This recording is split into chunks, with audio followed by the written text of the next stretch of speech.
Alúbale. Oho. Uma boa noite, você, mami. Você tem duro, você, conduce. E ó. It's a love story. Vamos ver se aqui, ó. Rizam.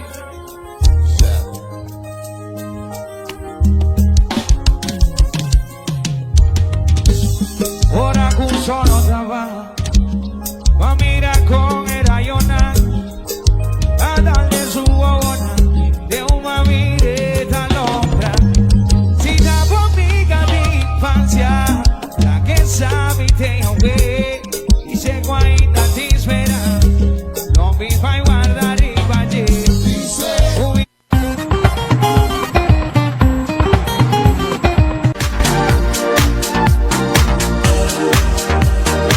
A continuación,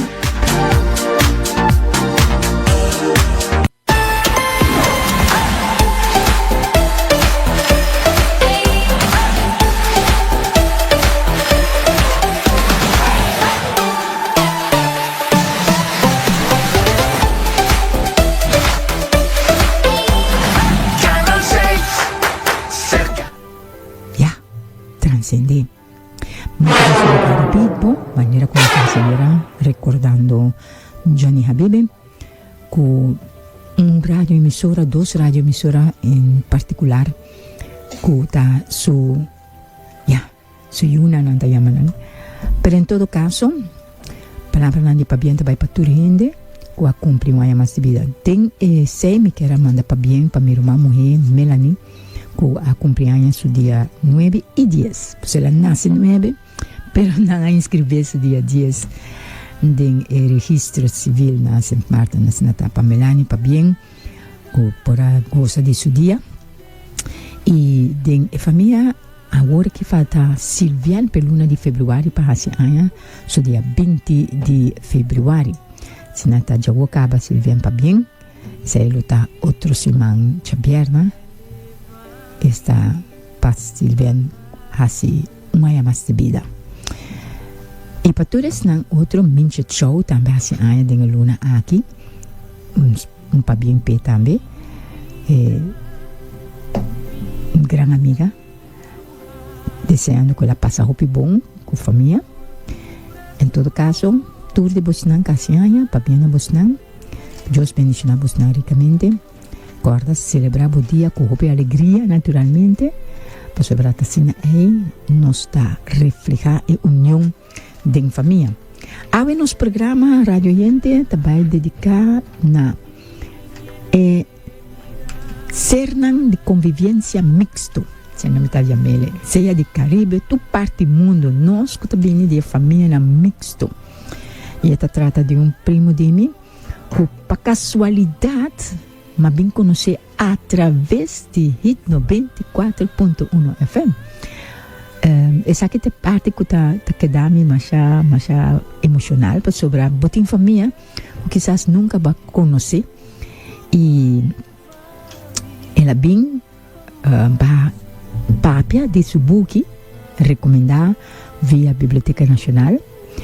E hora de conversar com ele, que avisar-me de parte com nossa família, porque botin aspecto maneira de mim, então ela começa a avisar-me quem está sua família, verdade, é meu primo. Porque é mesmo primo não comitina, tá seu primo não que me esse aí tá para mim algo mais emocional para bem conhecer Philip Arnell na rádio como meu primo. Philip, good morning. Good morning, Morgan and Stan. How are you? And thank you for having us back. It's a pleasure. It's a pleasure. And I've been following you on Facebook. I've been following you also with hellos now and then that you send me directly. Keeping us alive and keeping the family unity. Yes. And I'm so proud of you to see how far you have reached from book number 1 to where you are right now, and the attention that you are giving this situation of mixed families that never we ever thought about it in the past. It's so natural for us. It's so natural that we come from a mixed family and we can blend with so many other people peacefully. True. So true. This journey has been a fast one when I really think about it. My first book came out 10 years ago. And now 11 years ago, as a matter of fact. Wow, that time has really flown. And before I knew it, I now have 7 that are written, and I'm now writing my 8th. Yes. And I'm glad that you guys have been a part of this journey. I have so many different experiences, and the best part about it is that the familial support that I've had from my wife, Paula, who's right next to Stan. Say hi, Paula. She is the boss, manager, and the agent in better believe it. In his traveling. That's right, I can attest to that, because everything she says, I got the last word. You know what that last word is? Yes, dear. And Philip, we are on air with you today for the next 2 hours. Great. And we are going to dive into some of your publications. Okay. And at this moment, I'm going to pass the word for Stanley for him to present his reflection of the day. And after that, we will come back and then we will talk about the publications, because we only did about 3, if I'm not mistaken, on air. Right, we did the first 2, which were the family histories. Then we had the MGM Perspective, which started the entire mixed collection series. Correct. So it's very interesting. And I'll be very honest, I have a problem with my my phone. Mm-hmm. So I did not get to be more involved with the books, because everything was in the phone. If I had the time to not only to read it as a book, but to pass it over into my email, it would have been better. But anyways, I'm still pleased that I have the hard copies now, so that I can take my time and go through them and read them with enthusiasm, because I really enjoy knowing that I have a family member, a cousin, that is writing about what makes us who we are, basically. The sentiments, the feelings, the emotions, the way of life of mixed people, mixed families. I would say that. And that not from one generation, maybe 3, 4 or more generation. Where I concern, I have follow it at 4. Mm-hmm. So from 3 back until my parents. But then I see it in my sister, I see it in my brother, I see it in us. So it's still moving. Right. In the generations coming, it's still the same. It stays in the mix. It stays in the mix. Somebody had to say it. And that's so beautiful. That makes it beautiful. So Stanley, I pass the word for you so that you can present your reflection of the day, and then afterward we continue with Philip Arnell today. Danke Morgan, danke, un buen día a la persona y danke per pase, un buen día y deseando no radio oyente, televidente, teleaudiente, un dulce sabra di bendición y reflexión na onda como portà e na Philip Timothy Arnell, autore e scrittore di ebook Mixed Stays Fixed. Bomini in programma di AWE. To Philip, welcome in our program of today. Anto Gisa Kirato, nos lo conversa con ne arriba e buki i mas. E mi tak felicitatoris nanko hasianya AWE. Deta Cruz, Astrid Walei, Darbelis, Mayra Kong Assam, Luisa Fernanda, Jessie Colina, Johnny Arens, Aldrich Kelly. Deseando ng cada salud y vida largo y que cada cumpli con un sueño durante 364 días que te resta. Também me está expressar palavra de condolência e força natureza nango por per minha família e lagatur lo que lanifica pa boso of pabo viva para sempre de momento e coração e corda que nos não tá morrer nunca sino nos está transformar transcender e vai back se para Deus. Deus donava consuelo no momento aqui. E nós está participar com nos oyente nang televidente nang nós está através de Facebook page, nos YouTube channel, programa especial TV, Dushi TV, canal Jesus, Linky TV e nós está via de Bo Radio Hit 94.1 FM.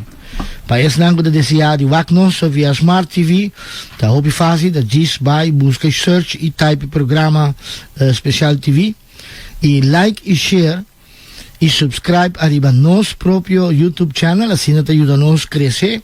Y es una cita con Morgan y Stanley, para así ayudarnos a crecer de una forma significativa. Y danke de antemano.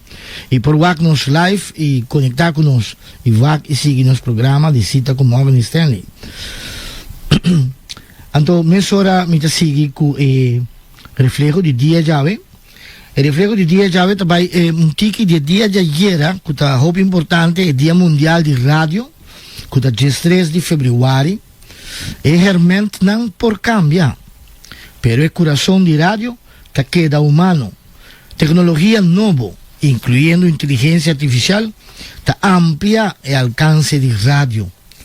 For de subtítulo para gente sordo o con problemas de oído, te acceso controlar como voz para persona con limitación visual y traducción que está funciona con inteligencia artificial y que está permitir transmisión llega a un idioma y más llega más idioma y a más pueblo. Y de su trabajo y desarrollo de medio, alfabetismo mediático, informativo y libertad de expresión, UNESCO, junto con su partner, está intensificar el esfuerzo para asegurar que ahora innovación está usa con responsabilidad y esta ayuda radio sirve a gente en todo lugar. Entonces, el Día Mundial de Radio está una iniciativa de Naciones Unidas, United Nations, para reconocer el poder único que el radio tiene para conectar, informar y inspirar comunidad alrededor del mundo. La importancia de radio y su misión. Radio no está solamente un medio de comunicación. Radio está un voz para el pueblo, un puente entre generaciones, un instrumento de cultura e identidad y un guardián de libertad de expresión. Este es el guardián de libertad de expresión. Y de nuestra comunidad, radio está un espacio de unión, reflexión y de conciencia. Está informarnos de lo que está sucede, pero también está formarnos pensamiento y nos responsabilidad social. Aunque la tecnología está evolucionando y la esencia de radio está sigue mesmo, conectar corazón con corazón. Y para un comunicador, presentador o director de emisora, manera bomés por estar escuchando-me, y que siempre trabaja con misión y visión, radio está un ministerio de palabra, un servicio na comunidad y una vocación que va más allá que el micrófono, más allá del micrófono. El mensaje para el Día Mundial de Radio 2026, na 13 de febrero 2026, la nos celebrar radio no solamente como tecnología, pero como instrumento de humanidad. La nos usa el micrófono para promover verdad, construir unidad, defender dignidad y fortalecer esperanza. Para sobre radio con responsabilidad, te crea futuro. Y un mensaje especial para el Día de Ave, Día de San Valentino. Interesante que el 4 de febrero, el Día de San Valentino, un día dedicado a amor. Día 13 de febrero, está celebrar vos. Día 4 de febrero, está celebrar corazón. Radio y amor tienen algo en común. Nan dos está basada arriba conexión sincero. El mejor transmisión es un que sale for de un corazón honesto. El mejor palabra es un que toca alma. Así na de temporada aquí, la nos papia con más amor, la nos escucha con más empatía, la nos comunica con más conciencia. Para sobra, ora voz y amor ta uni, comunidad ta florece. Feliz Dia Mundial di Radio, naturbi kolega nang, naturin nilang feliz Dia di San Valentino na unitur y cu amor, guía tur palabra cubota emiti.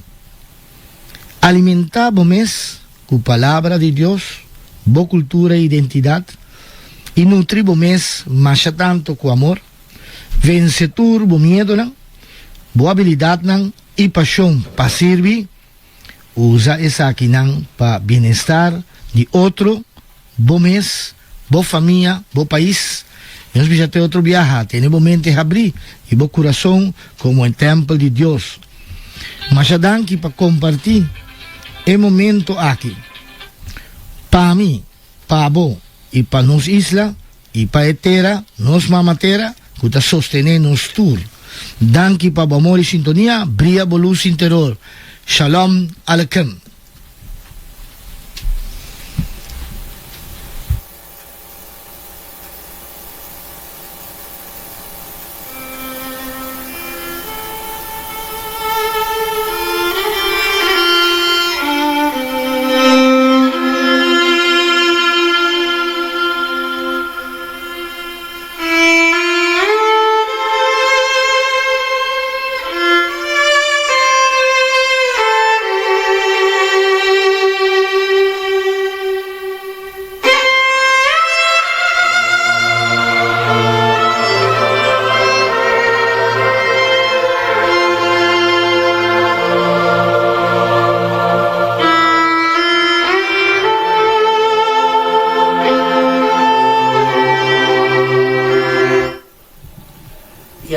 Y así me presenta el reflejo de día Yahweh. Me va a ser un poco el día mundial de radio, que es importante para nosotros de medio de comunicación, medio de difusión en la radio, que cultura es importante. Y también, sin la gafo, el día Yahweh, de San Valentino, el día de amor y amistad, el día para celebrar vida, salud y amistad. E vamos compreender que importante é a estima. Estima bom mês para mim. E assim é para nós por si. Anto, vai ser o meu microfone.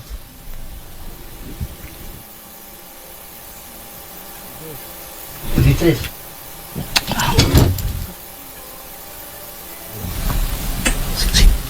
Sim. Desculpa para falho técnico um momento aqui. E assim nós também seguimos com o programa de Yahweh. E nós temos autor e escritor de Mix Stays Fixed, que é o seu último book, e que recentemente também estava na Universidade de Aruba, que ele apresentou isso aqui. Autor dinâmico, Corre Caribe e Turcaminda, para mostrar o que é a importância de dois mix e no de nós de vida. So, Philip, good morning. Good morning. How are you? I am doing very well. I am here in Aruba, and I'm having a wonderful time with Carnival. I'm visiting friends and family who are friends and friends who are family. Thank you. We're having a great time. We've had a chance to jump up a little bit in Carnival. We've got these next 2 days to have some fun. My wife and I are also celebrating our anniversary, so wow. That is to Paula. Congratulations to Paula. I mean, to both of you. Thank you.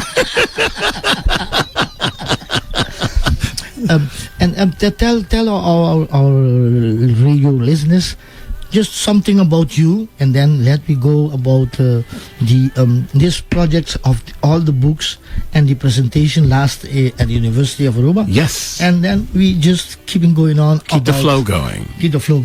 Hello, listeners. It's wonderful to be back at 94 FM. My name is Philip Timothy Arnell, a very proud Caribbean American whose family is from St. Martin, Aruba, Anguilla, and Barbados. And I am actually an international selling author. I'm presently writing my 8th book, and I'll tell that one to you next year, but for now we'll talk about the other ones. My first 2 books, I became an author 10 years ago, and it was to basically have a document of my family history. So what I did, I just compiled all this information from the age of 10, and now I'm almost 58. So now for 48 years I've been compiling information and keep adding to the book. I was published, and I've been inducted into 20 museums, have been sold in over 20 countries. Thank you. As well as National Archives, Aruba Department of Culture, and becoming part of the school system module for Anguilla. It has been a wonderful ride.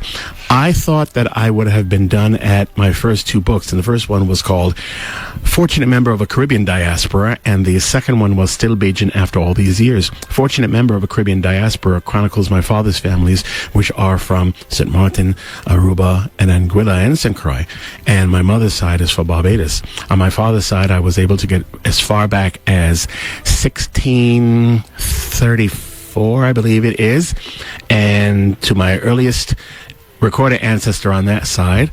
And for my mother's side, I made it back to 582, but I also have a team of cousins that have also been a wonderful asset to me.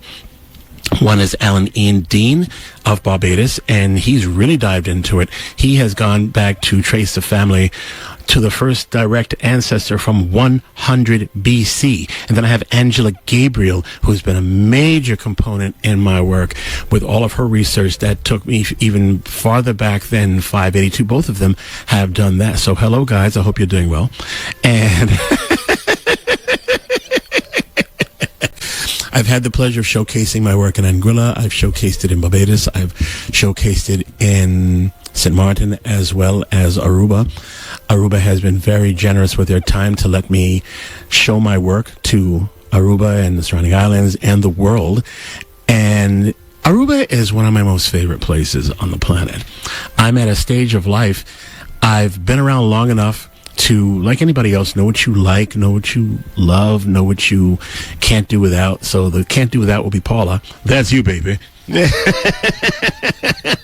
And then the other thing is the gravy on the cake. I know it's usually icing, but let's put gravy on this one because it's unique. So and the part of writing and things like that, are you an actor?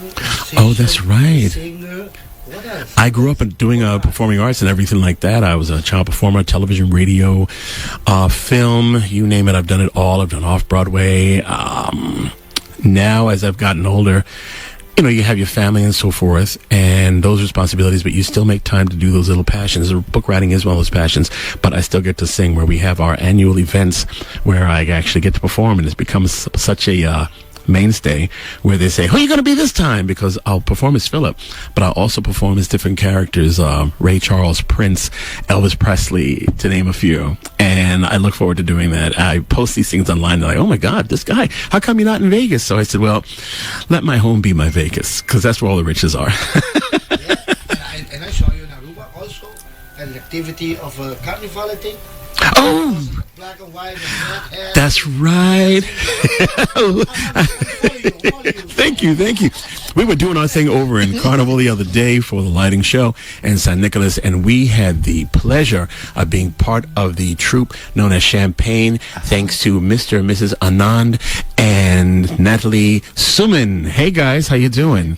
It was an amazing experience. So, this is the third time we've come to Carnival, and we usually bring our own costumes, and we're the sideliners, and people usually in awe will have our bright colors on and so forth. But this time to be a part of a troupe, oh my gosh, I've never seen a troupe so big. I heard it was 1,700 plus people. And the machine and the music on the road. Woo, it was great. And we walked the entire thing. You know, I felt a bit nostalgic because I'm the son of a San Nicolas boy. Very proud of that. My father, Fabian Victor Emmanuel Arnell, and my mother, Louise Ione Boyce Arnell. And my father grew up here. So I'm walking through these streets and seeing all these different places that my father once passed by or lived in, like my father's house. We passed by that. And even in San Nicolas where he used to work and all these other places. And as I'm going through that, I'm like, wow, I'm doing all this stuff. I mean, I go through this every time I'm here, but it's just as a nice reminder of a part of who I am. And my father left here in 1954, and he saw the first carnival.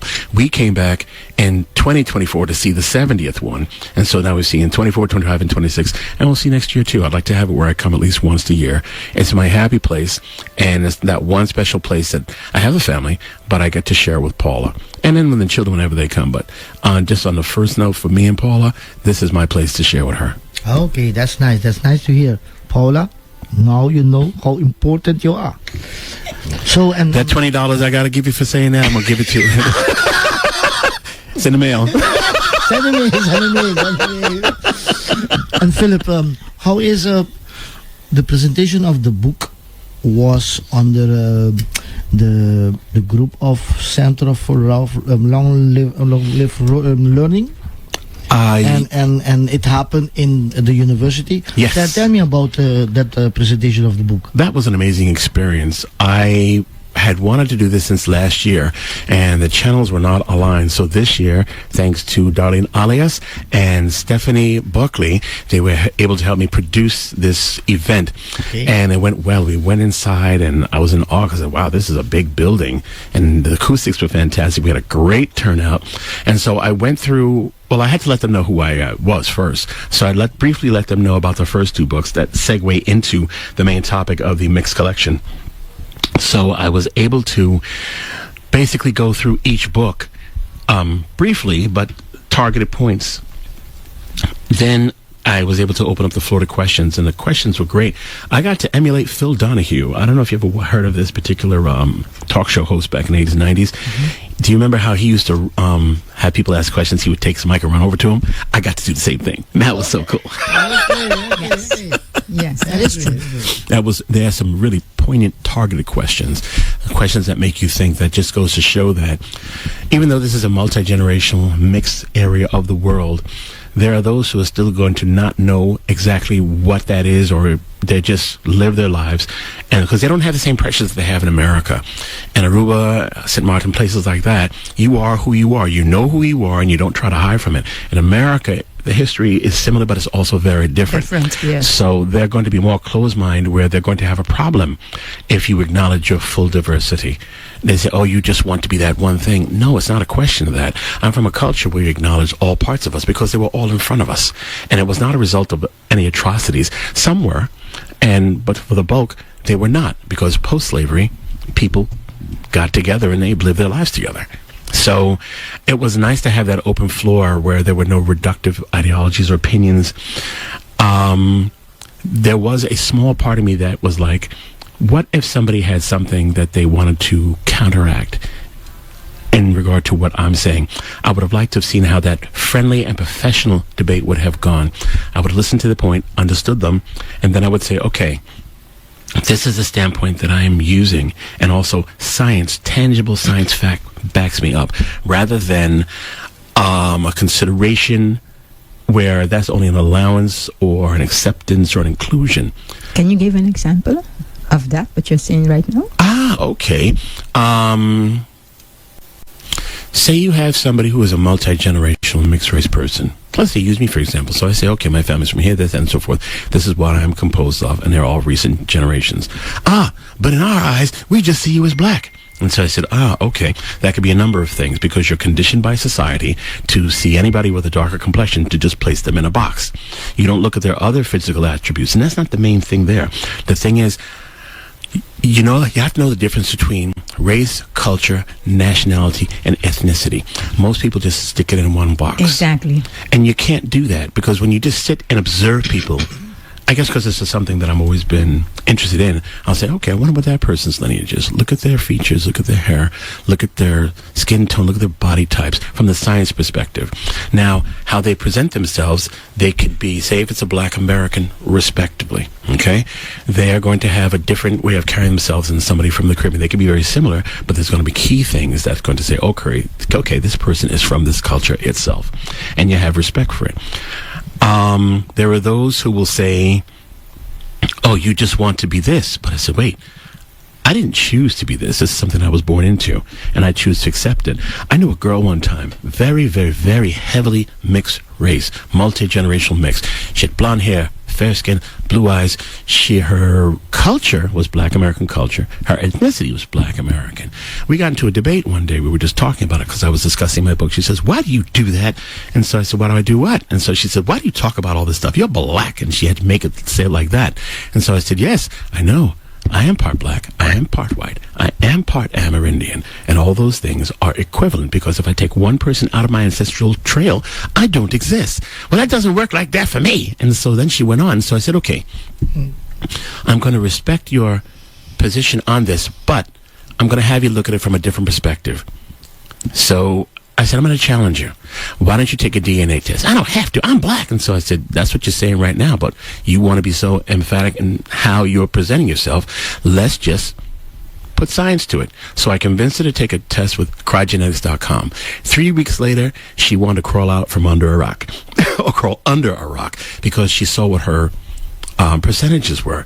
I didn't know I had all this from slavery. So I said, no, it doesn't work like that. And so she said, what about the Bible when they say you are what your father is? What does your father look like? Like me. So I said, well, clearly you're your father and you are your mother, not just one. He was not a single-celled organism and you did not break off from his shoulder. And her percentages, she had a very high European background, and the smallest part of her was the African side. Ooh, she was upset about that. And so I said, look, you don't have to be upset. I know you're not upset at me, you're just airing your frustrations. But the fact is, this is who you are. I suggest that you learn from your family and even records that you can find to see who was what and what they were. You never know what you may find. And so her mind started to be at ease for that, and her mind opened up. Don't you know this person now identifies as MGM? Her family was not that happy about it because whatever happened in their lineage, I guess they were trying to run from. Correct. So, not acceptance, eh? They don't Right. accept who they really are. And it comes from one generation and it goes down to the other. because it's taught. Exactly. And most of the time, in the Caribbean especially, we have the same problem, in the sense that some will accept and others will deny. And it's based mostly on the outer part, the skin color. And I find that so difficult for people to understand that once you accept that you are a mixed family, it's like you're free. Accept it. Embrace free. it. Yes, because you will grow up with a understanding of who you are.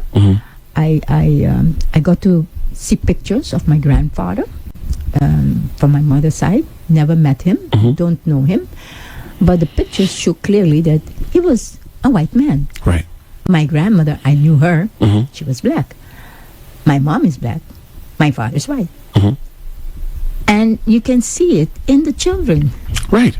The mixed is continuing. And these are all recent things. Yes. You can have, all right, there's a difference between an admixture and definitive mix itself. Yes. Even though it may be a far off, there is something in your bloodline that can resurface. You can call yourself whatever you want, but I'm one I will always identify with the truth. I could walk around and say, hey, I'm an avocado, and I demand you to call me an avocado. No, I'm not a human being. I am an avocado. And I can state which kind of avocado that I am. Yeah. It's just a random thing. I can say it till I'm blue in the face. I can say it from on top of Mount Everest. No matter what, it's never going to be true. Exactly. Exactly. And you know what's the biggest problem about humanity? We forget that we are human beings. Right. We try to see each other as to what we want to shape other people to be. And then when you, as a person that has accepted your origin, and you have accepted who you are, Right. and then you can relate to everybody, That's the best part. you feel free, because you know for a fact that you can look at a person and the structure, as you've been saying it. I had that also. I had love looking at people and try to define if they're like us, you Right. know, if they're mixed. And then being among certain people, you will hear some families very openly will appreciate your presence and accept you as one in their family, and I have experienced that also. And that's so wonderful, because up to until now, I am the sister of certain families, the children, and when they meet us, they tell people, hey, this is my sister. Right. And because we have grown like that, grown up like that. It is a great feeling, and that's what unity really comes from. You could be anything on the planet, but if you are open-minded enough to accept people as they are and also embrace their differences. Embrace their differences, exactly. And understand who you are. Right. That's the foundation. Understand who you are. You can blend in with Anybody, anyone. yes. Because I just was listening how you was explaining this. You know that you choose for this experience right now as Philip. Right. You choose it. Right. Exactly. And the very first that came to the planet was the black peoples. And then came the white and the other one, and they tried to dominate and to do those things. Right.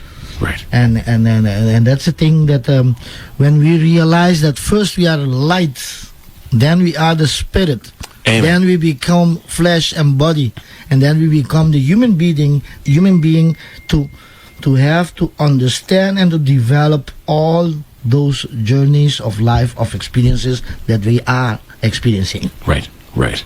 And that's very nice of you to bring it in a book. All this aspect, so to highlight it so the people can see and to get that thought in them. Oh, who I am. Okay, I'm not the doctor. I'm not the teacher. Okay, who I am. The thing is, people are, once you establish an identity that you found acceptable for yourself, if you learn that there's another part to your identity, or even if it's something else, that is a major threat to people, because then they don't have a sense of who they are. These books were not designed to program anybody or target one specific group. They speak No. about the experiences Yeah. of a mixed race person and mixed race people, and they expose the truth. So then when you have reductive individuals who will say, oh, XYZ and ZYX. No, I'm going to fight this. Isn't that? It's in America. This is who you are. Oh, yeah. And the biggest cop out, when the cops stop you, okay, anybody could be stopped for anything. Yes, people are profiled and targeted. But I'd like to think that I'm not going to get myself into some type of trouble. And if I do, I'll know how my best way to navigate through it. And it's all according to how you carry yourself.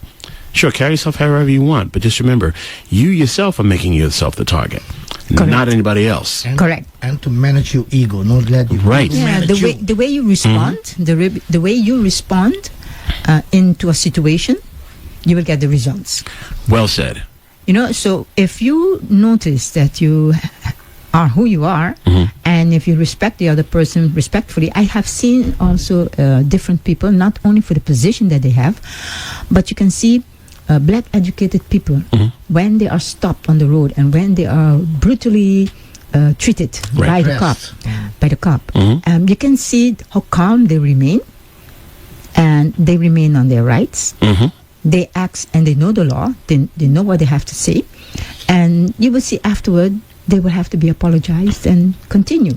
It's all according to how you carry But yourself. if you go to violence, if you begin saying things that The verbal part is what usually bears you before your hand will. Yeah, and I can understand for certain black people that they feel inferior. Some people do. Some Right. black people do feel From their inferior. experiences and how they were carried. And That's the saddest part. Exactly, and you shouldn't, because you're a human being. I always tell people the first thing we forget as people that we are all human beings. Period. That's how we all start out. Yes, and if I have to look at you, I look at you as that. And then I want to get to know who you are in the sense of what's your name, who your parents, where you come from. Right. You understand? Your background. But mainly, I use this phrase. I said, I look at people and I see God in you. They will say, what? I say, when I see you, I see God.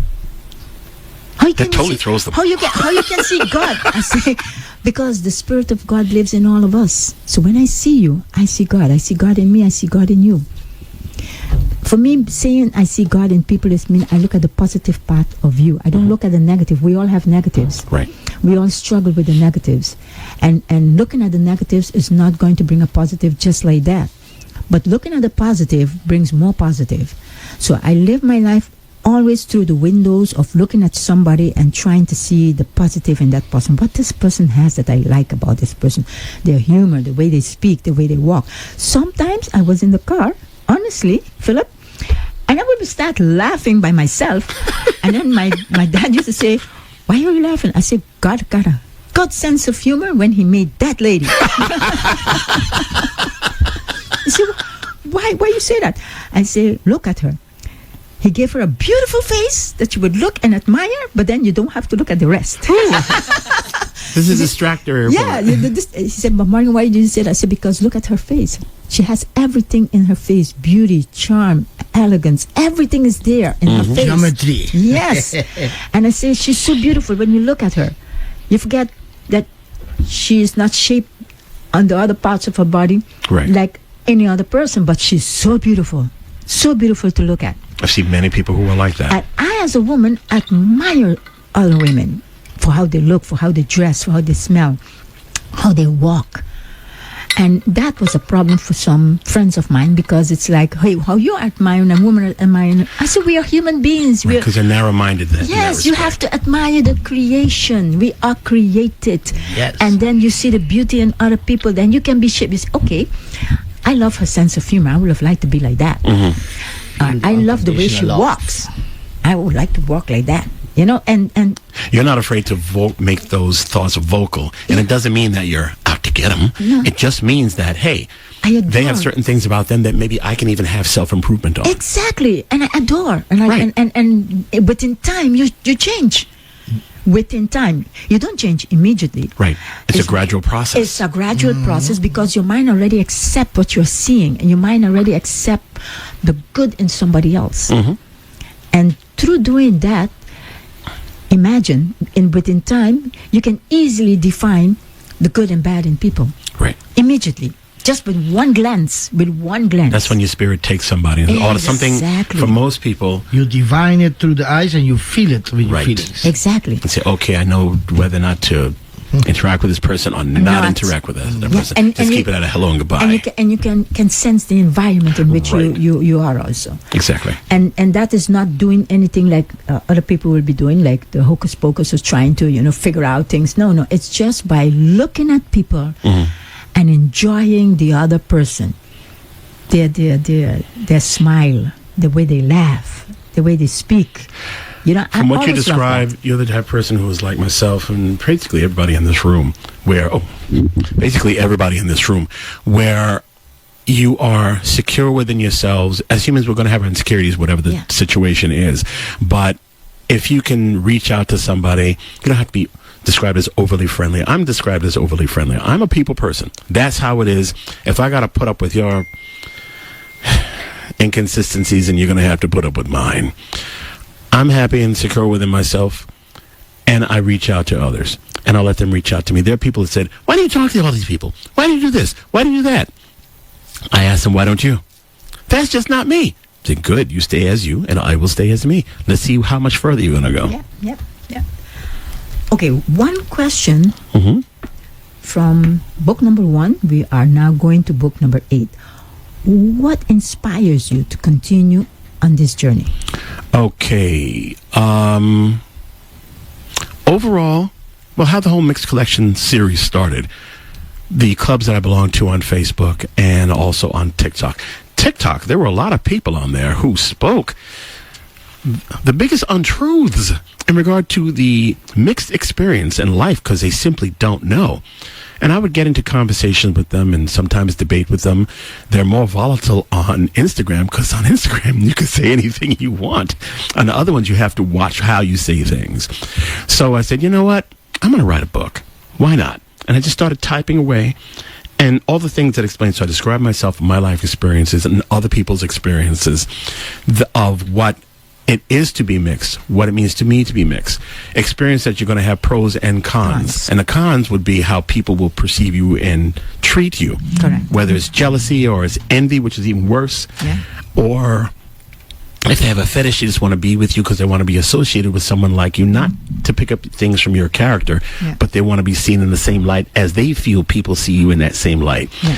And as each book went on, I started mild, and I got more on target with those taboos that are not addressed in society. So now even up to book number 8, and the name of that book is called The Controversial Judgment of Being Mixed Race.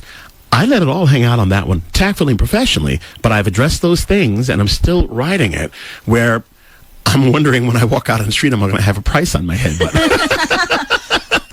I have one of your books in my hand. that one you have is Mixed Taste Fixed. That's the most recent one. That's number 7. And there's something that took my attention, where you refer to a classmate that replied in Dutch. Oh, yes. It took my attention. It's you afterward translated it perfectly. Oh, thank you. You said, if you knew anything about mixed race people, you would know that there are a great many of that are from the Netherlands and from the Dutch Caribbean. That was his Right. expression. But then, what you said afterward, you said, These people were so ignorant, they didn't even bother to ask what had been said to them. Right. That's the problem. Can I tell you the full story of what happened that day? Go ahead. I'm a graduate of St. John's University, Bachelor of Science in Communications, of all things. Yes. And this was an English class that I had to take in my senior year. A really nice class. The guy's name was Dr. Sheravel. Really nice man and so forth. He was from India, and he always had an amazing story of something. And we were studying some Dutch writer. And so he says, is there anyone in here that has a Dutch background? I raised my hand. The other guy, he was behind me. I don't know if he raised his hand or not. But everybody started to laugh. And so I stood up and so I said, I'm sorry, what is so funny about this? And so he says, oh, you don't look it. So I said, well, it's not a definitive look. Remember, it's an international country just like the United States. Does an American have a look technically? No. And so I was explaining to him about St. Martin and Aruba and different Dutch islands and so forth, how we are connected to the Netherlands, and it's basically all one family. And these guys were scratching their heads, and they couldn't figure out what was going on. And so then the other guy got up, and I knew him, and that's when he said what he had to say in Dutch. And they were like this, because this was a black guy, okay? Yeah. And they were like floored. They didn't know what to say. They didn't know what to do. And I said, thank you. Now, I don't speak Dutch. Okay, I understand every other word, maybe. Okay, but I said, thanks for having my back. Make it look like I could speak it too. Hey, if they're going to do that, I might as well do that too. And then when he said that, and they did not even ask, they were like, oh, shocked. And then they say, oh, well, where is this place? How is it you've made it this far in college and you don't know about any of these places? What do you think? It's only Jamaica? Come on. And they got a lesson that day. It made me think of another friend of mine when he was in college. He's a few years younger than I am. And somebody in his course said, blacks come in all colors. So he says, that is scientifically impossible. And they were talking about the Hosa people and all this whatever else. And now the Hosa people, they are mixed with Eurasian way back when Asians had come into Africa and they were in that society and then they left. So then what's behind are the people that they cohabitated with. An endogamous society, in that circle, nobody ventured in, nobody ventured out. Only in more recent years did they start to venture out, and you actually know who these respected people are. Why is it that they have a lot of complexion, Asian features, but yet they still have 4C hair for the most part? Correct. Endogamous society, cousins made dozens, and they just kept delivering from that point on. So he was talking about the science aspect of it, and they were trying to mock him, and then the teacher for African American Studies called them all out. And so he says, stop. This man is correct. You guys have not read any literature on this at all. Do the math. Do the science. It is not everybody looks the same. If that's the case, everybody would look like Mariah Carey. Okay? And so one thing that my friend Richard Miles, hello, Rich. Richard Miles had said that the teacher supported him so well that I think he said that the teacher said to apologize to him. Mm-hmm. Those who were really annoyed would not do it. And those who were humbled would actually say, okay, listen, now I know. What cracks me up is when they say it's a form of trying to express unity, but it's not the same kind of unity when you're going to one-drop rule somebody. Mm-hmm. One-drop rule was defunct in 1967. Yeah. And if they really read up on what the one-drop rule was, you would not want to turn it around and make it a unified experience saying everybody's the same. One thing Richard says, he says, okay, with how you look and how these people look, and you're going to say blacks come in all colors. You've all seen pictures of people in chattel slavery era. Do any of them look like what you're describing? No. They wouldn't have taken them, if anything. They would have been more on an equal level of them. But then again, they might have. Who knows? But what was brought to America and to the Caribbean and South America, these were phenotypically black, non-mixed people. This was at a stage where migrations were happening within that continent, only in those lower parts. And then those who traveled to go other places, that's when they spread their wings. Correct. So. Correct. You know, it is so beautiful to talk about your race, your background, and we don't do that so often. We take it for granted. And it's a fear. Yeah, and you realize, I have realized from a very young age, that a lot of things has been taught to children. And children are so beautiful to see. Yeah. If you put children of different colors in a field to play, they're going to play with each other. There's no discrimination. Right. Children play with each other with such a love. Mm-hmm. And parents start to make the difference They will get up and pull their children and say, no, they don't want them to associate with the other. Mm-hmm. And they have no reason in explanation why they do that. It's true. It is just because they look at the outward and they do not look at really what's going on with the children. The purity of a child's mind is the most beautiful thing. That's one thing that kept me very strong from my childhood up. When you look at children and you see the innocence and how children can interact and relate with one another, they will fight, but 2 minutes after, they're the best friends. They hug each other back again and they continue. You know, while we, the adults, we fight and we turn our back and we don't want to see each other anymore. Right. And we stay so long not talking to each other. Unless something really bad happens. Exactly. And then you come together and you separate again. Yeah. So children are so beautiful to learn from because the innocence that lies within them make us realize as adults how foolish we are. It's true. Very foolish. And we look at so many things to bring division instead of looking at things to unite us. Mm-hmm. And then when you start talking about unity, I always ask myself, what unity? Which kind of unity you're looking for? Are you looking for unity in your own group? Because when I entered politics in 1979, I was asked by a person if I don't mind to, go out with this person and he will be teaching me certain things, what's going on the island. So I noticed that the perspective of politicians was at that time that because I am black, I had to cater to the black community because we understand each other better. Mm-hmm. So I told him, do we? He said, yeah. I said, no, we don't. I come from a mixed family, so I understand mixed better. Right. I tell him I don't understand black better because you didn't have those same experiences. I don't see myself as you see me. You see me as black. Right. I see me as Morgan. Mm-hmm. Period. That's it. I don't see me as black, no white, no anything. I just see me as who I am, Morgan. He said, that's strange. I said, no, that's who I am. I have a white dad and a black mom. I have white brothers, white sister, black brother, black sister, and myself. So I say, I am not who you think I am. In my family is the same. Exactly. That's why I'm telling people I'm white outside, black inside. There you go. It's true. So he was kind of confused. They get that confusion. They put you on the list with that concept. Mm-hmm. So I showed them, no, I'm not going to live that concept. Right, because I won't do it to please you. No, because it's not important. What you want is votes.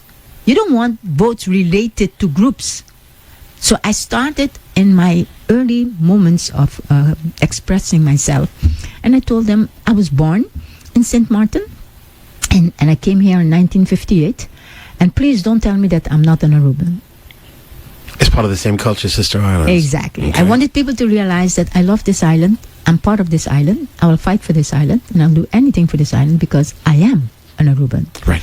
I cannot tell you that I am a St. Martiner because I know nothing about St. Martin. I didn't grow up there. Right. This is where I was born for me. Although I was not born here. Got it? I came here with 3 years. And I have memory of 3 years up. Right. And I have gratitude for the family where we were brought up because that is family Maduro. In Caspaloma, in Simon Antonio, that place is what really shaped me into being who I am. Because there was no discrimination. As for a small child, I grew up around people that the parents accept us as their children. That's something very rare. And in most societies, you don't find that. No, and that remained with me until today. Mm-hmm. And that is what I'm saying. Whenever I meet them, the Bukhout, the Maduro, the Coleman, the Bujon, mm-hmm. those that I grew up with there in that area, they will tell me, this is my sister. They will say it, this is my sister. And they will not say, this is my black sister. Funny, that separates everything. Yeah, that shows that you have a racist foundation within you. Because if you have to describe me as my black this or my white this then or so forth. It's a division. Right, that is a division right there. That means that we're not equal because you're compartmentalizing me. Exactly. It's fun. The innocence of a child, we start to learn these negative thoughts when we start school. Yeah. When we're really, say, first, second grade. Correct. All right, as a kid, I blended with everybody, and one day I came home. Wait, we're on film right now. Can people see what I'm going to do? Okay, get this. We are on I live. used to go like this. Film. Video. You're going to laugh when you hear this story.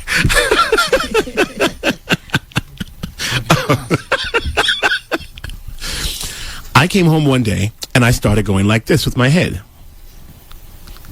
And this was going on for a couple of days. And then I kept going like this. And my mother said, why do you keep moving your head like that? Is something wrong with your neck? Do you have a spasm? So I said, no. And so she said, look, you just did it again. Why are you doing that?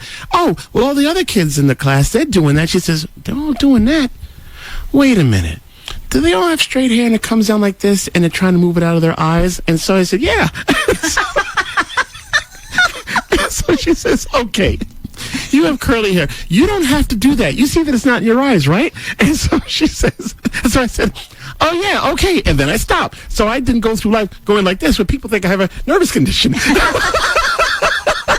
That's the innocence of a child, because I believed, and I still believe, that everybody is equal, but there's going to be differences. I don't have hair coming down like this, so I didn't have to move my head that way. Correct. But children adapt to things very fast. Right. Any little thing, they will draw near to you. Mm-hmm. At first, they stay away, but once they start coming closer and getting closer to you, Mm-hmm. and trying to figure you out, and what is very intriguing about a child is they know their mom, they know their dad, they know the environment, Right. but then they're going to start analyzing you, Right. and then they want to see how far they can go with you. And then when they realize that they cannot do certain things with you, they straighten up immediately. Right. Because, hey, To see what they can get away with and know the limitations. Exactly. I love that part of children very much. Mm-hmm.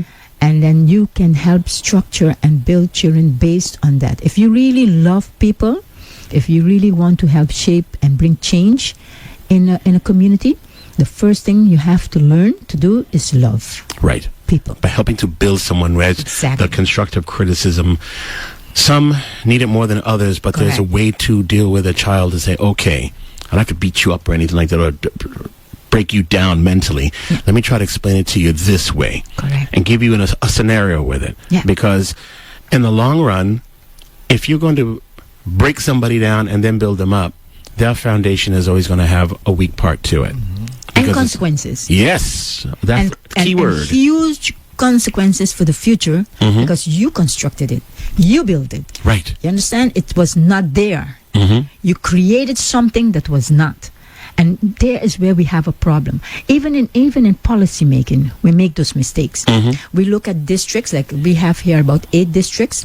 And when I grew up, they had names for the people in different districts. So I say, why do they label the people in North as people that, like a foolish people, stupid people?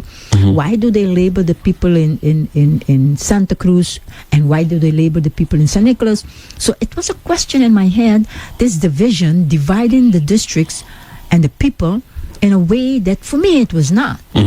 Because my dad, we drove all over, and because my mom, a wonderful woman, I appreciate my mom, she taught me so much.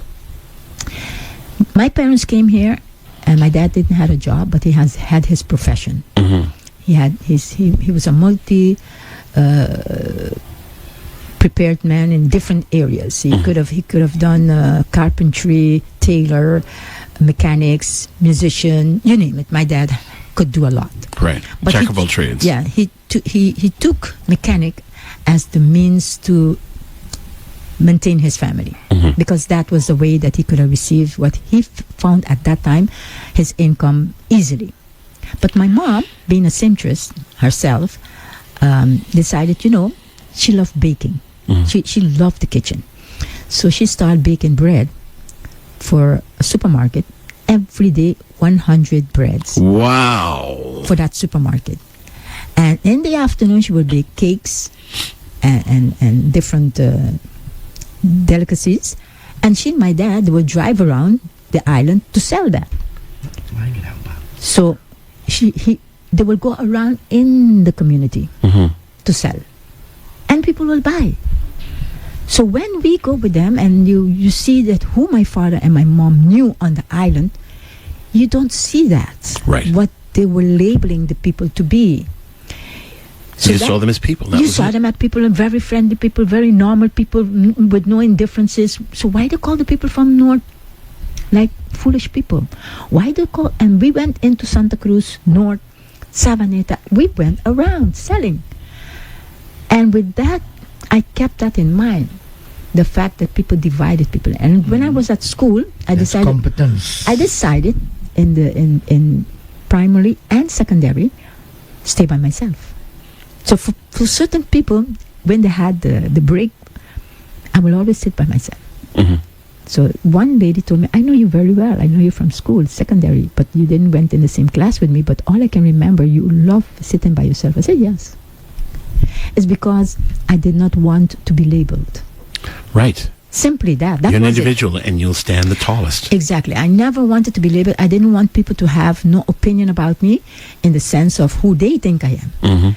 And then when I did start to socialize with my colleagues, I realized that there was another situation that people impose onto others. Is like, if I have a problem with Stanley, and I don't want to speak to Stanley, and I'm your friend, and I'm going to tell you, hey, listen, don't speak to Stanley. There are people who do that. Yeah. I experienced that at school. I said, no. I tell him, no. You have a problem with Stanley. I don't.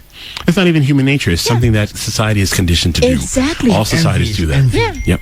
So I learned to remain myself. I am not going to take part of anything to create division. I don't want to be divided. I want to always learn about people by having a relationship with them. I had to know who you are by treating you from my perspective. And that remained with me until today. And I love it. You know why? Because you learn so much very fast about people. And you learn yourself better, what you can accept and what you cannot accept. Right. And then you reach to a stage that you don't want to talk, you don't want to say nothing anymore. You feel complete inside. Because you're at ease. And the thing is, everyone would like to get to that one point in their life where they could say, okay, prime example, when I was younger and I would come to a place like this, I want to scream to the top of my lungs, I'm on vacation! Now, I'm at the best point of my life. As I get older, I can just sit in the water and say, enjoy. I'm on vacation. Yes, you're not enjoy older, it. you're becoming classic. Thank you. I've learned a lot with your publications, believe me, because I was never expressive a lot that concerns this topic. But I see a lot of things that is written in your books that I can relate to. Thank you. And it's because I have been questioning myself a lot about how we human beings should be with each other.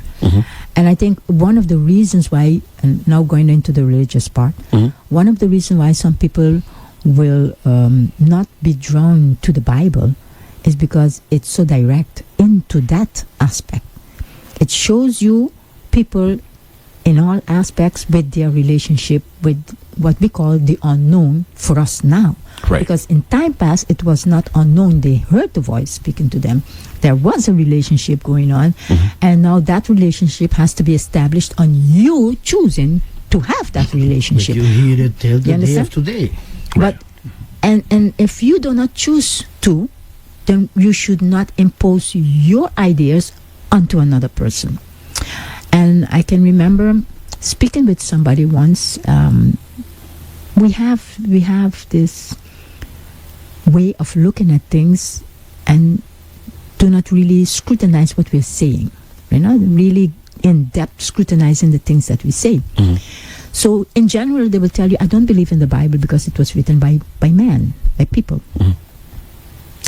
Okay, you don't believe in the Bible because it was written by people, but you believe in everything that you were told and you studied at school.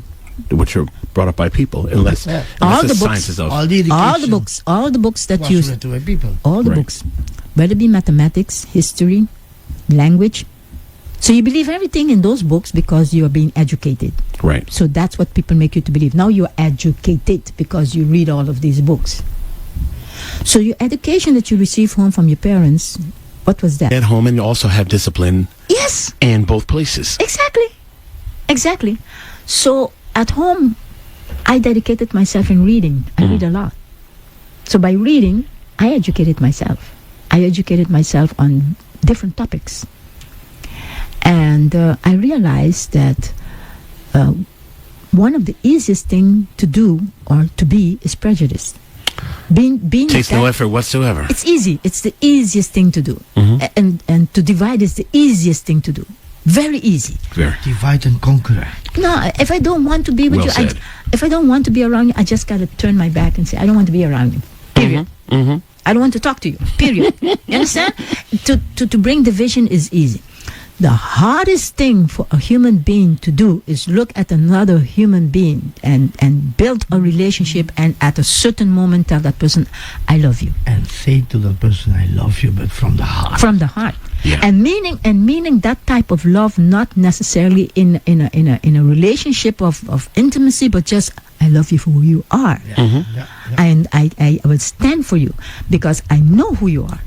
You have related to me and you have given me confidence of so many things that will always remain with me. And I might use certain things of your life to shape and mold my own life. Right. Because I see the That's things. how you grow. Yes. I see things in you that I feel, hey, I need that. But we don't dare say that. They won't, because there's automatically a fear. They don't know the many different components of love. When you say I love you, automatically they think that it's going to be for a romantic perspective. Correct, because you don't understand the magnitude of that word. And you know where it comes from? The Bible. Right, it does. And if this being that I haven't seen says he loved me so much, okay, why can I not tell other people that I love them also? That's an excellent standpoint to have. Granted, the Bible was written by man. Somebody had to write it. At that time, I look at it from the perspective of it is a guidelines on how people should treat one another and society and spread love around. Correct. Now, there are things in the Bible that in general a person can agree with or not agree with. But you remember the time that these things were written, this was, let me see, the best way to put it, there was nothing to influence somebody. Somebody writes something now that's profound. That's because they have things from the past. In those days, there was no past. They are the present that became the past for those of us to follow. Amen. Correctly said. I was just about to say that. Something must have happened That made them write those things. right. And And even to if it's show you- paraphrasing it or just saying their version of it, because look, Matthew, Mark, Luke, and John, they all have the same stories, but there's different versions perspectives. of it. Right. Yes. And it's still man-made. All right, my thing is, I said, oh, you are what your father is.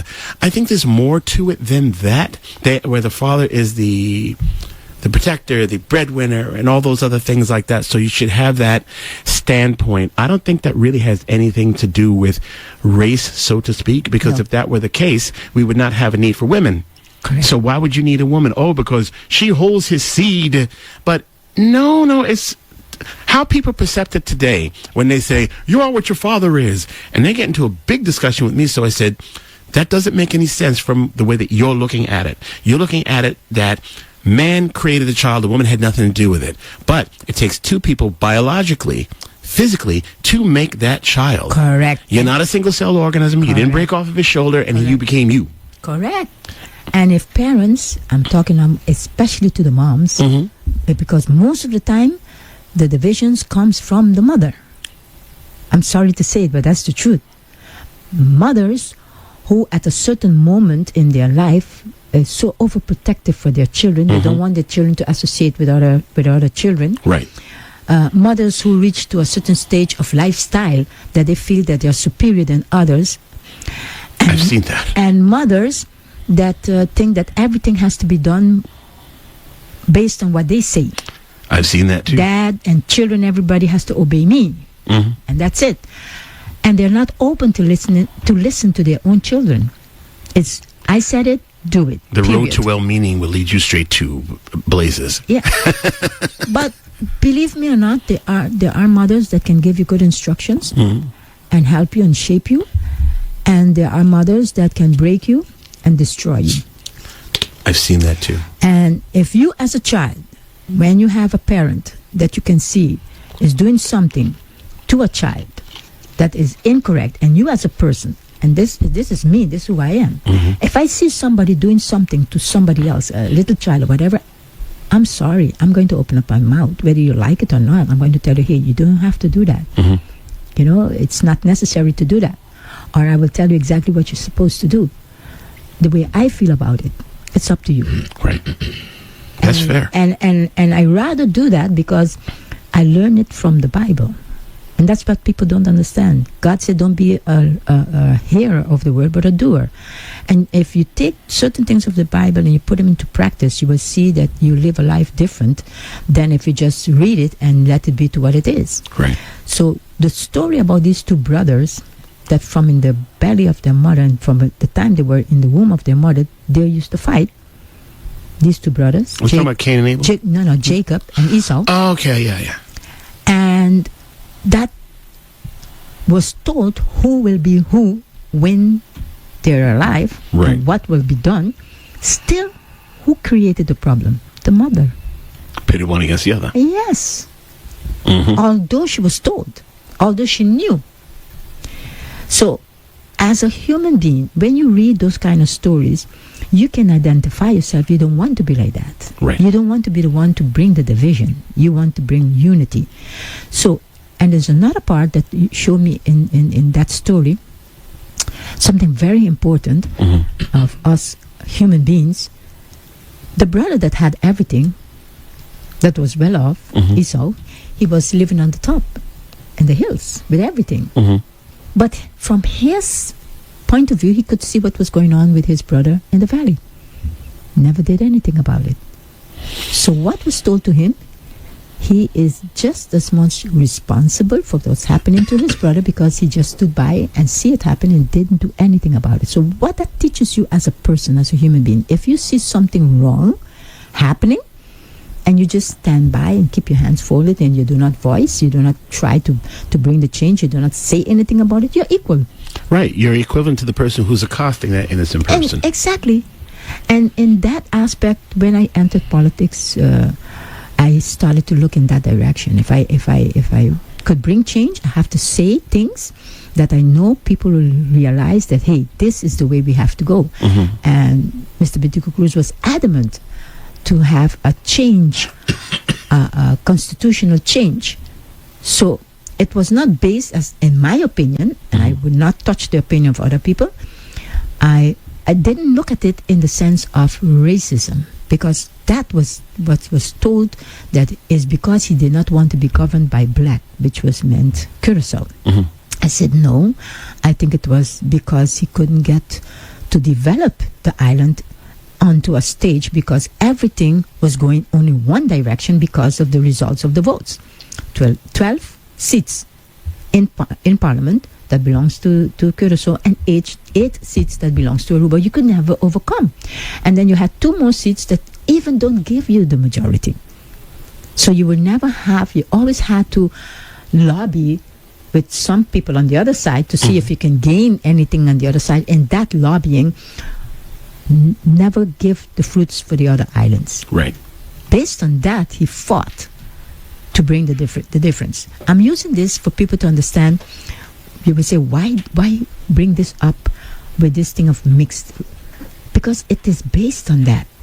The people see one thing that he was doing, because he was a white man, fighting for a change, constitutional change, and they just label it on racism, the indifferences of people.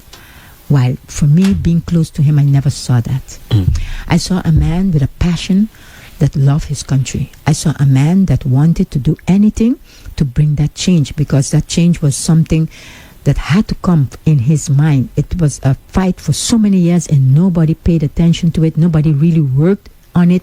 And he brought so many people together to achieve it. It's the same thing with our lives. If we who live the mixed life know that we are very peaceful in mind and in spirit, do not allow people to understand that, then we will always have this fight. They want to have this fight on some level. Yeah, because they don't understand it. Right. When we who live it, we have to teach them. Automatically they associate that, oh, well, you think that you're better.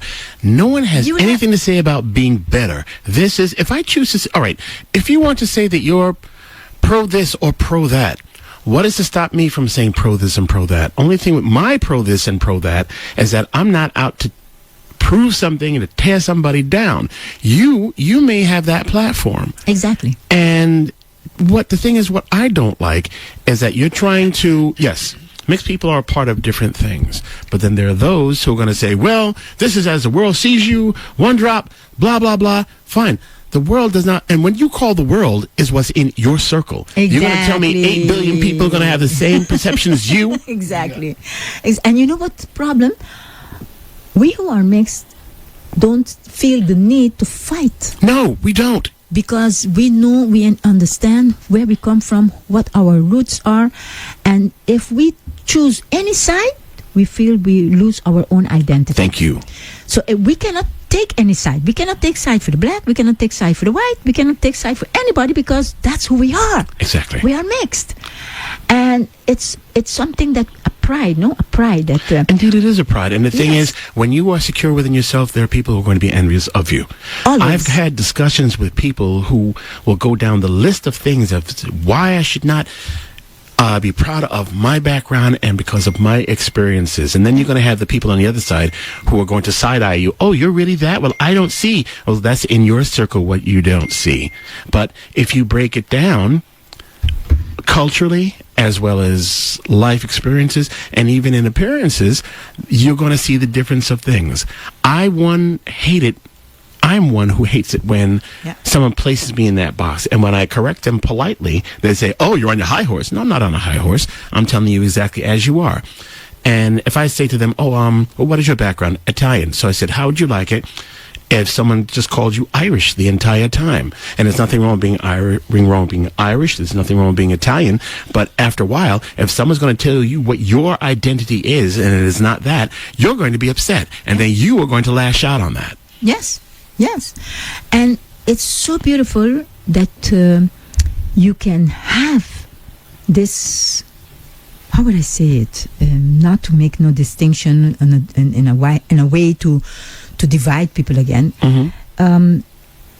You have a peaceful approach, Right. in the sense of when you interacting with people, because you always know the first thing they're going to look at is the outward part. Right. The second thing they're going to look at, level of education. Mm-hmm. The third thing they're going to look at, financial independency. Yep. So If you the platinum card or gold card. yeah. So these ways of trying to create whether you're a successful or not successful person, whether you're poor, whether you're rich, whatever they want to label you with, is always present. Mm-hmm. I am rich. I'm rich in knowledge. I'm rich in culture because I blend with all cultures. Rich in family, that's the most important riches that you can have. Richness is not money, I always tell them. Because if you look at richness only being money, You don't have much. you don't have anything. You don't have much No, at you don't all. have. You don't have anything, because money you can have it, and I think that is what Steve Jobs realized. With all the money he had, when he was so sick, he couldn't do anything to stop what was coming. Yep. Death. It's exactly that. But when you know that that is not everything in life, and you can look at all the other aspects in your life, you can look at what have I achieved, who am I, you feel proud of who you are. Right. Because you are complete inside. There's nothing in me that I say I lack, I need, or I have to fight for. Mm-hmm. You understand? Because I feel complete. I feel that I am a person that I can speak on different topics with people because I read a lot. I understood what I was reading. And you interacted with And people I from different walks of interacted and I life. tried to learn from other people in my line of work what they were doing and why they were doing it and how it's been done. So having that knowledge makes me feel good. That's one. Secondly, the part of financial dependency or independency, it's based on your choices. So if you want to make a change in that, you have to make the choice to do that. You know, if that is the priority, if that is what you're seeking for, to say, hey, now I'm happy, now I'm okay because I have it all. No, Right. we never have it all. For people, it's always about image, and also in terms of the division that they cause. I've met people through the years. One thing, I always like the "what are you" question. I love that. And I love the reaction of people who are in the presence of someone who asks me that question. They say, what are you asking? What is he? You can't see? And so I said, listen, you're going to learn something. I'll say what my background is. And you have people who are out for the image of saying, oh, well, you're causing a division within the race. And so I said, no, my race says we're individuals of their own that came together. So it made it one as unified. Well, mixed is not a race. It is a race. Call subrated race if you want to. But you're not going to tell me that this person is the same as this person, as the same as this person, as the same as that person. And then when you put those four people together, you have something else totally different. I've come across people who, in the family, as you know, they come from very, very light to very, very dark. If one of the, for lack of a better way of saying it, one of the lighter complected ones I'm in company with, and I see somebody who I know, whatever, oh, this is my cousin such and such, and say, your cousin? Your cousin. And I'm, okay, thank you, because I can usually tell what kind of person that you are if I introduce you to a family member and what your reaction is going to be. I may not know that for a long period of time, but then when I find out, I tend to distance myself from that person. Correct. After I've given them an education. We had an event years ago where there was this one fellow who was there, and he was speaking to my sister, and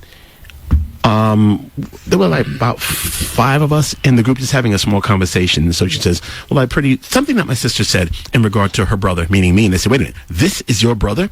We have totally different looks. Okay. And yes, we come from this. That's the first thing. Oh, you have the same parents? Come on. Hey, what's wrong with you? Okay. And for some reason, they could not understand the dynamics of this. Yeah. And these were people, quote unquote, of color. One was a Hispanic fellow. The other 2 were East Indian, and the other person, well, I don't remember what they were, some friend of theirs. And I said, I should not have to break this down to you. And there was a guy I knew at another family event who was a friend of my cousin's friend's husband, something like that. And on that side of the family, they all have red hair, freckles, and they all have those attributes and whatever. Yeah. I don't have that, okay? And this one particular guy, who's from Puerto Rico, was saying, oh, they all look alike, but where does this guy come in? I met this individual for the first time, and I'm thinking, you're from this place, and you have the audacity to ask that kind of a question? I mean, I did not mix with the guy too much. I saw what he was like. He kept remarking on the complexions and the complexions of the children and so forth. And I'm like, is this all this guy has to talk about? He has nothing else better to do? Granted, I may have written now, 6 books on this topic, and it's become a part of my everyday life from the creativity standpoint. But I'm not going to walk around, and I don't have to say, I'm mixed, I'm this, that, and so forth like that. If the topic comes up, I will address it. Yeah, but I'm not going to say, hi, I'm Philip, I'm mixed, and you? Who does that? That's ridiculous. Right. And I'm not even going to point it out in terms of reference, because you'll see some people who will say, well, as a black person, this, that, and da-da-da, blah, blah, blah, blah, whatever. And you're like, okay, why are you bringing this into the mix right now? I'm not going to say, oh, as a mixed person, I don't need to do that. Yeah. 1, you should be able to see it on your own. 2, if you're not educated enough, if you feel the need to ask, I'll tell you. Yes. But it's not going to be my forefront start of a conversation. Correct. Right. Correct. It's natural, eh? It's very natural. And you have the other type of people that will say, for example, if a married couple, right? Mm-hmm. Both of them white. The male might say, if my wife get a black child, then I'll divorce her because that's not my son. But have you ever checked your background? You never know. Have you ever checked that if you come from a mixed family? Right. You don't know. That possibility might exist. That recessive gene, it could happen. No, but they really feel that it cannot, based on the color of the skin and from blah, blah, blah. No, you don't know. Internalized colorism of a family is something that is detrimental. I've seen that with a lot of people. And it does stay in that, say, for lack of a better term, black cheap child's mind, Yeah. where they will carry it all through their life. They'll work harder to become the success that they want to be, but there's always that stigma that was installed in them from when they were small. Correct. There's a story that I wrote about someone in the MGM Perspective, the last book I gave to you guys. Yeah. What it was, You're rude. beautiful picture by you. He was the darkest of his set of children. He was not cared for in the best way in comparison to the others. Yeah. Even when he was getting a haircut, Yeah. his father poked him in the head and said, "See, you will never amount to anything because you were born with a black scalp." And the kid's like 8 years old. He was almost left for dead, where someone had to come and care for him, nurse him back to health and so forth. He was always a bit of an outcast within his family. And that did affect him up until his upper ages. And it's sad to see that. There's a story in that same book of a baby that had come home. You know, like a bunch of baby home people come, "Oh, let's go see the baby," whatever else. And the child's grandmother came up, looked at the child, and said to herself, "Another black one." The child's mother went off the deep and told her all kinds of things and so forth. So they kept that child and the other siblings away from that, for an extensive period of time, only in passing, where they saw each other. You know, something that came into mind when I first met Paula, that beautiful girl over there in the corner wearing the green top. Oh, yeah. Say hello, baby, in a deep, sultry voice.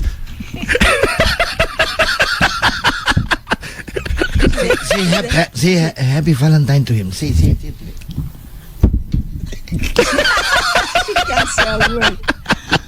See, it's so cute, right? Let a little face turn red.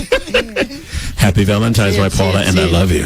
Happy Valentine's Day, everyone. Excuse me. No, And to my husband, Philip. Thank you. Here's a funny story, and I never thought about it until now.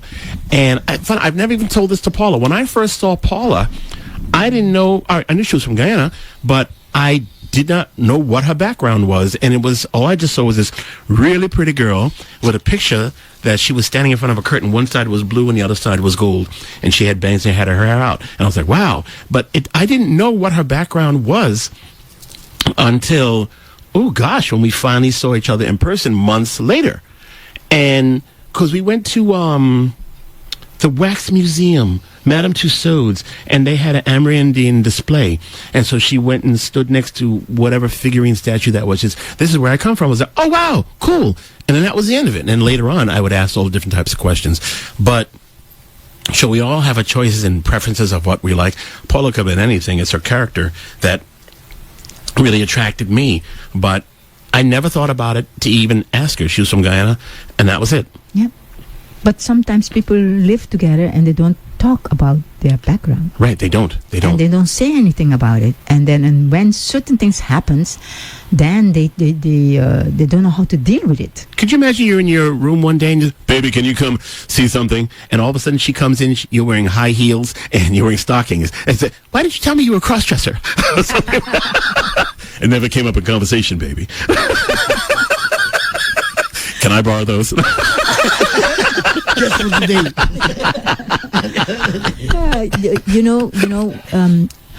Living with people that can have a good sense of humor, create an atmosphere of how would I put it, of joy in their home, Right. is so beautiful. My mom, You need that laughter. yeah, my mom and my dad, they had that daily. They will create humor in the house from just any simple little thing. And I see that with a lot of things that you post. I see that you will be singing and dancing. You put on music and then you dance all kind of ways with the children. Thank you. I find that so lovely to see.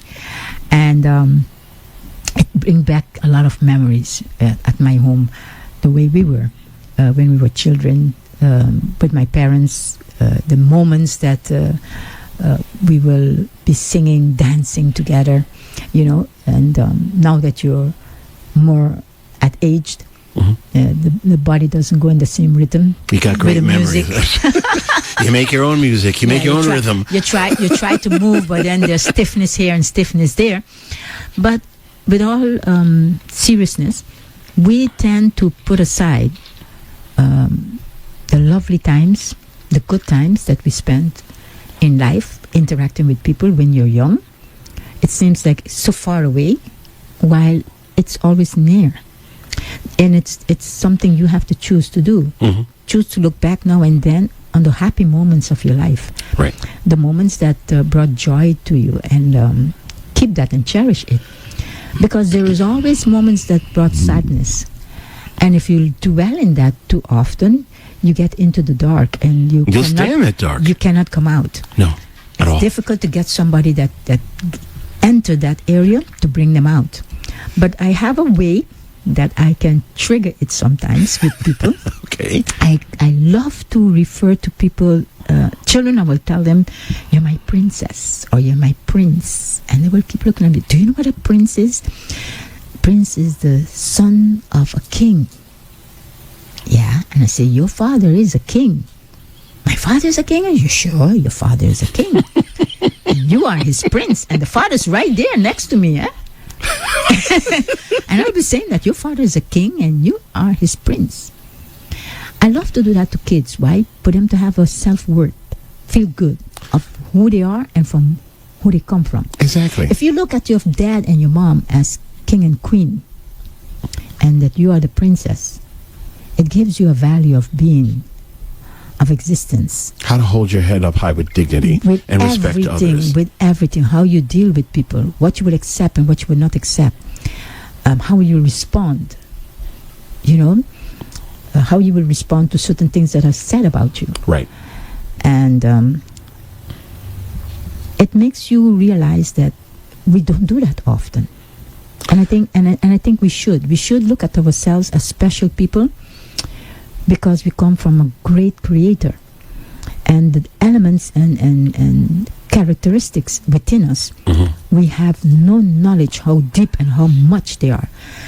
We just know, okay, I can speak, I can see, I can talk, and I can hear, I can walk, I can analyze, I can internalize, I can do all these things. But the most important thing to ask yourself when you want to know who am I is not only the spiritual being, because we explore that a lot, is to see yourself as God sees you, as his child. And if God is the king, you are the princess.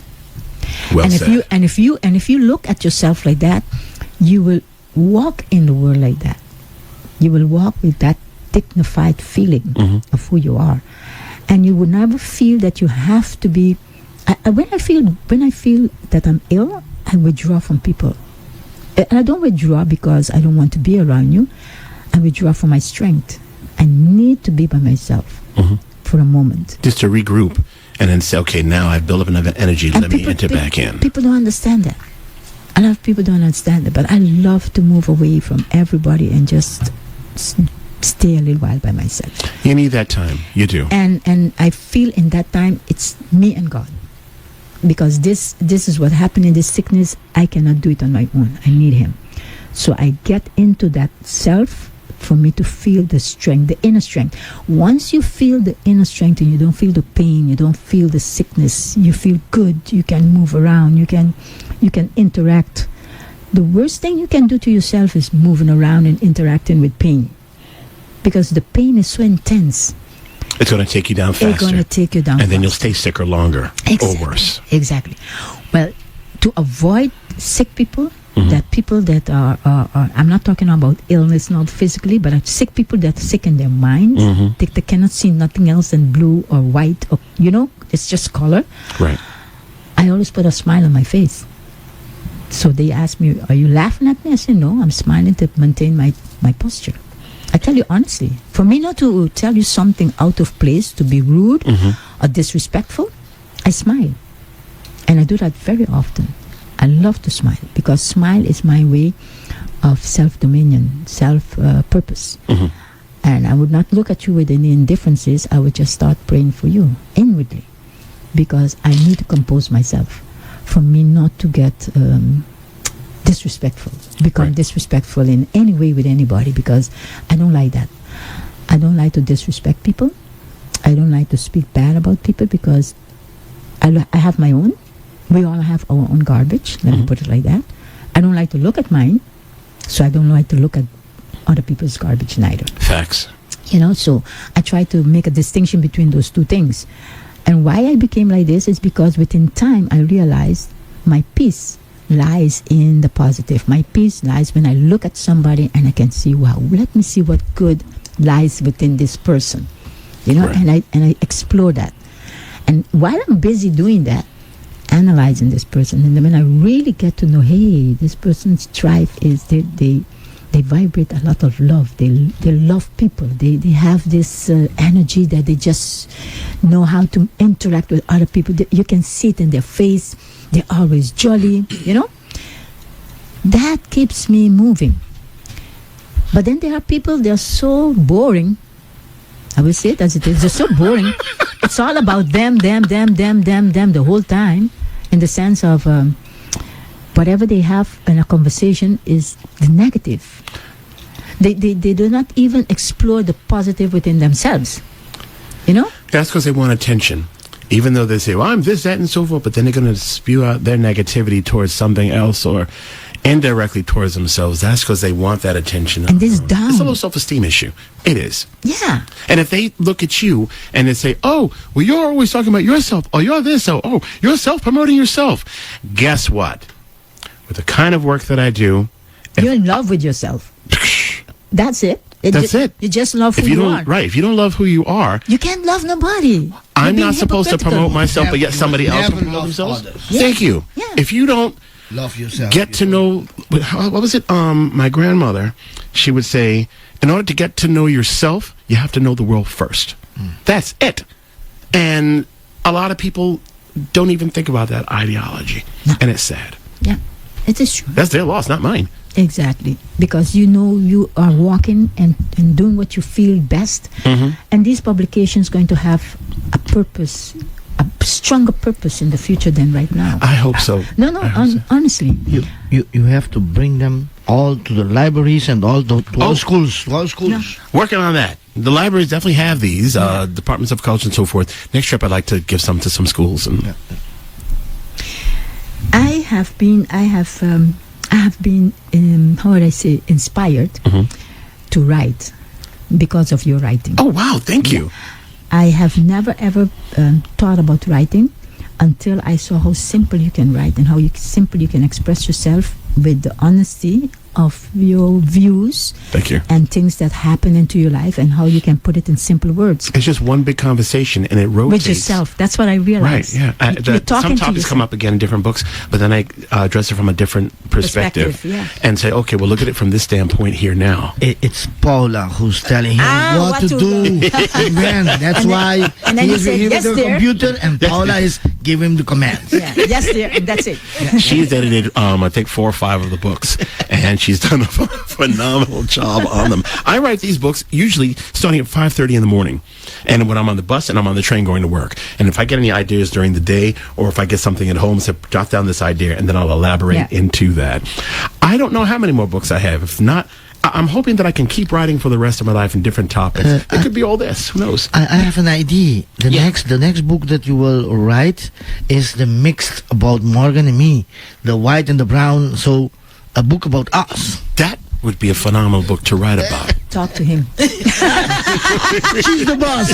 She's the boss. Talk to her. Talk to him. It's his idea.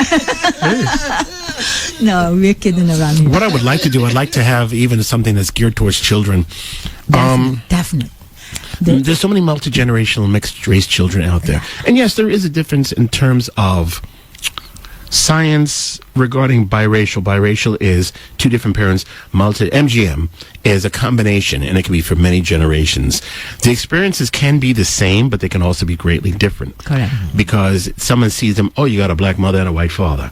Oh, well, your parents are however it is that they look. Oh, they'll just put them in a box. And a lot of people will say, okay, I never thought about it from this standpoint, but what if you have inherited more of one side of you than the other? And so I said, well, at the same people are not really going to go into percentages. Look, I can go around and I can say I'm 66% European and 26% African and 8% Amerindian. And those are actually my readings itself. But either human being is unique. You don't Exactly. get twice, double, not even twins. No, true. Yeah, identical twins could have everything the same, but there's always something that differentiates between them. For the children's book of what I'd like to do, I'd like to say, definitely have the term multi-generational me or something like that. It's still something I'm toying with in my mind, and I'd like to have it about young children who have had those experiences and what they are perceived as. Would you talk to them? Would you interview them? Would you have? Oh yes, I would definitely do that. And then from their perspective, put it down on paper. That's exactly what I want to do. Yeah. Okay, I'm going to quote something. Sure. That I find also very beautiful that you have written. Mm-hmm. It goes about you in the sense of trying to explain people about this whole concept, and then you said, no one likes the truth. If it bothers people, then my advice is for them to expand their mind, become educated about genetics, and stop reaching for considerations that are not facts and never will be. Facts is that. It's true. Because a lot of people, they want to go by what they feel that they see and what makes them feel comfortable and what will build them up. All about the name, the family name. We are. This is who you are. And accept the things that you are and stop trying to accept things that you are not. Live your life for truth. There was a time people would accept certain things about themselves, and then afterward they would try to fight what. Oh, it's so true. Like the girl I was telling you about before. Yeah. At first, she had her.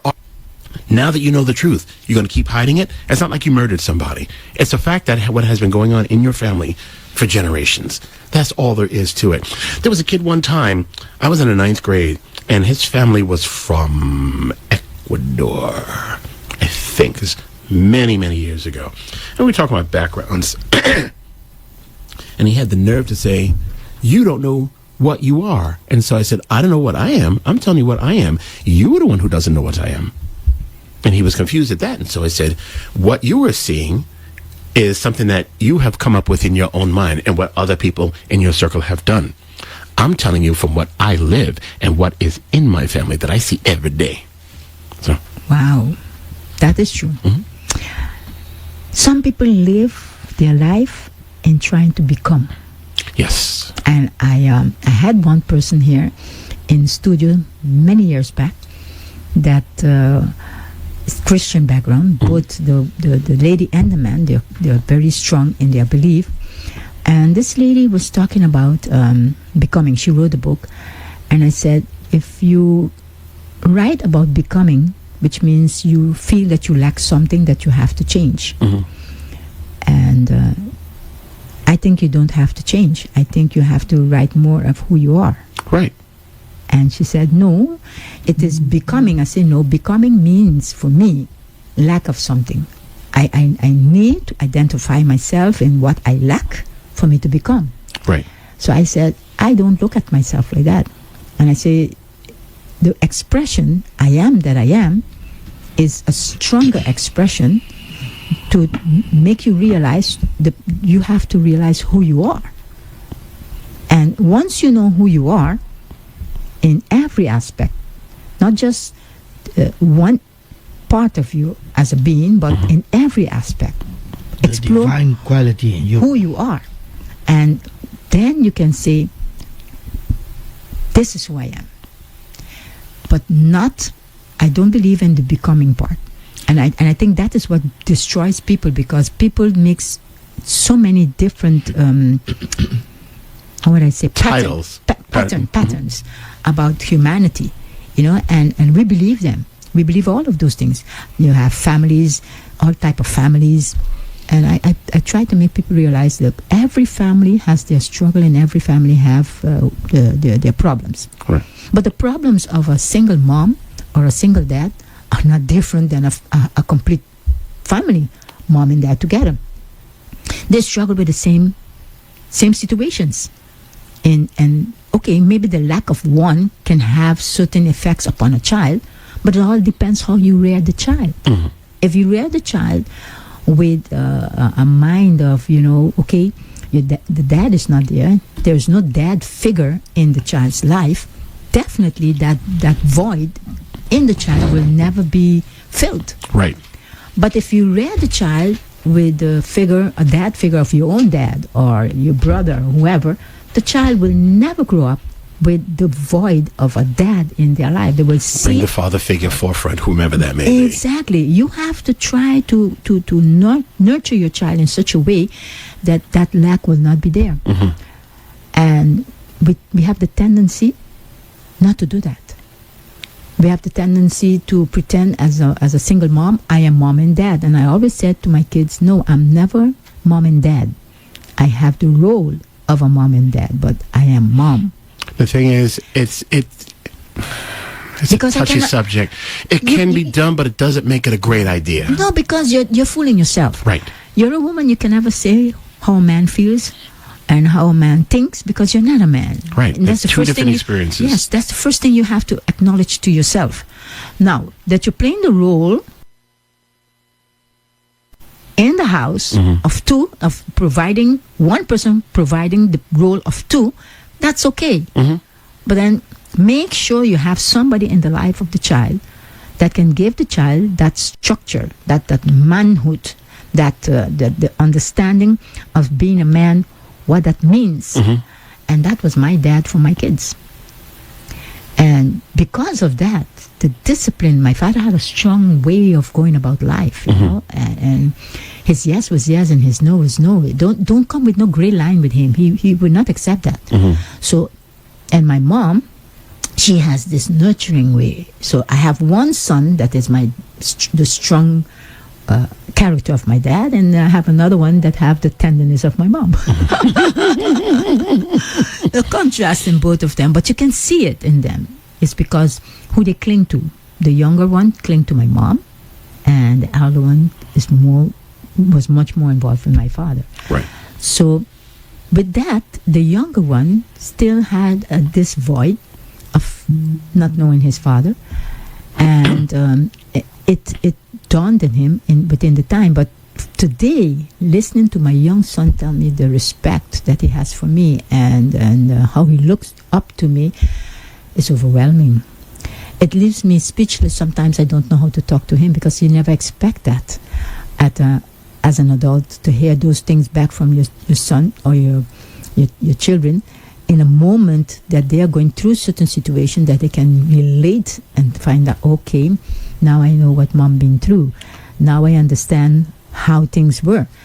And it's nice to hear, but then it gives you the feeling, well, wow, if they're going through this, I never wanted them to go through that. Right. Understand? So it's in that area that you realize in educating children, you can never give enough to complete a child. A child has to complete themselves. You can only plant the seed and they're going to grow from there. They have to do that. And you as a parent has to accept and guide, continue guiding. My son has had a burnout. And at that moment, I did not want to be mom, no friend, because it was difficult to go and tell him anything because of what he was going through. So learning to move in the diplomatic world, I just sent him certain things via the WhatsApp, and he called me immediately, and I know he was going to react. Mom, I don't need this right now. I said, no, I'm not imposing anything. It's just for you to know anytime that if you feel bored or whatever, you can read. And if you feel that you do not know anything else, but take some time out and just go and swim, do gym, whatever. It's just for you to entertain yourself. Right. It was not to compel you to do anything. It's just when you feel like, just do that. It's a subtle way of saying, hey, I'm around whenever you want to talk. Could you imagine, months later, he called me to let me know exactly. He did everything, but not that he did it, that he was feel pressure to do it. But it just happened. You know, he just went and do it, and then he called me, he realized mom was right. By doing these things, you take your mind away from the situation that you're in. You go into something else, and then everything seems to fall in its place. And that is what I would like for people to understand as us human beings. We have the ability to do a lot more than we can, or that we are doing, if only we get together. We can never do things alone. In unity, we are stronger. much stronger. We can build so much if we try to just sit and listen. Do not call people stupid, because God did not make nobody stupid. There can be ignorant people, but I do not believe in stupid people. They can do stupid things. They can do foolish things that they will look foolish. But I still have the way of not calling a person a fool or stupid, because of the ignorance, you have to try to, I wouldn't say educate them, but inform them. Give them some form of guidance or pathway. Yes, that they can relate, that they can understand. Because if you feel yourself so superior in what you feel that you have established into yourself, wow, that is beautiful. If you invested so much in yourself, then question yourself why the other person did not. What was the lack in their life that they couldn't do what you have done? And then stretch your hand out and give a hand, help. Don't sit back and push them away, because you will have the same results. There will be no change. There will be no development. And then what do we have? A community with See, people that cannot do things because we do not reach out to them. one of the main parts of the foundation of writing these books is about representation. Each group has their own representation, but the representation within the mixed community is that of questions. What am I? Where do I fit in? My books try to guide people to say, listen, 1, you're relevant. 2, you do matter. 3, you are an individual person, and you have a voice. And by embracing who you are, you're not letting anyone walk all over you to put you in the arena that they want you to be in, where they feel the most comfortable. Prime example, I spoke about this the other day in the event that I had. You know Smokey Robinson? Yeah. Okay. His real name is William Robinson Jr., something like that. Yeah, that is true. Now, he got the name Smokey, which is a pretty cool name. Yeah. Okay, and I love Smokey Robinson. But his uncle gave him that because he was born with blonde hair and he had blue eyes. Correct. And the reason why he gave him that name, Smokey, he says, I don't want you to ever forget that you're black and you're going to be treated a certain way. Now, this is the 1940s. The ideologies were way different for the most part than they are today. But I guess considering what that uncle had maybe experienced in his own life, he thought he was perhaps doing him a favor. Correct. But only as my opinion, I think that's more of a hindrance, because you're creating this identity in this person. Granted, you grew up in Detroit, Michigan, or wherever else his family was before that. So they're going to have all that Jim Crow stuff. Okay? And of course, they had no idea where he was going to grow up into and go from that point on. And he has had major success where he's known all over the world. But at the same time, he was given a false sense of identity through a name. I hear the name Smokey. Wow, what a cool name. But now, once I heard it, I said, that's why he called him that? Jeez. If it were me, I would have people stop calling me Smokey. Just call me Will or Bill or something like that. Sure, it's a name they used outside. But people have this way of thinking that they're protecting somebody, but trying to hide things from their past. But when it shows up on their face and their whole demeanor, there's no running away from it. There is a thing now where people are divided. There's light skin and light skinned. Yes. I put my hand on my forehead like this. I said, what is wrong with you people? They said, I come from okay, they're like Mariah Carey. And they say, I come from 2 black parents, they came from 2 black parents, they came from 2 black parents. You see these people on TikTok who look absolutely nothing like what they are describing themselves as. And you get these discussions with them, and they say, oh, they're saying that I am this color, I am dark, but I have this long hair, and I have no mix to me. I said, please, take a science class. Do something. And what has been told and instilled in your mind, you are identifying yourself in only one small aspect. Yes. And that's only from a cultural consideration. A consideration is never a fact, ever. And that's the part that cracks me up, because they're so emphatic on this opinion of theirs that is not based on any tangible fact. And when they say, only light-skinned people are mixed. And so I said, well, the light skin, or light skin dead, as they love to say, I said, that is from a mix too. In order for you to have that appearance, you need something in your background. It could be far, but from the looks of you, it's pretty close.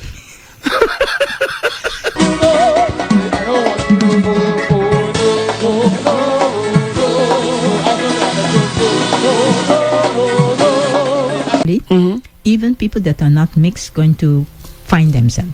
I'm hoping that it will be. Yeah. Because you talk about the of people, people that assume certain things, Right. and assumption is not what I've been reading the other books. I'm going to make it my business to read these. Oh, thank you. But a little bit that I And he skimmed. does it very natural. Yes, Oh, but, thanks. but not natural. It's factual. Yeah, Because just you're simply saying- say the truth. Yes, you're telling the things as are. And then people who are not mixed are going to acknowledge certain things that you say that is within them. That's why I write a disclaimer in all the books. Yeah. Because since it's such a sensitive subject, I say, listen, you're going to have your opinions about this.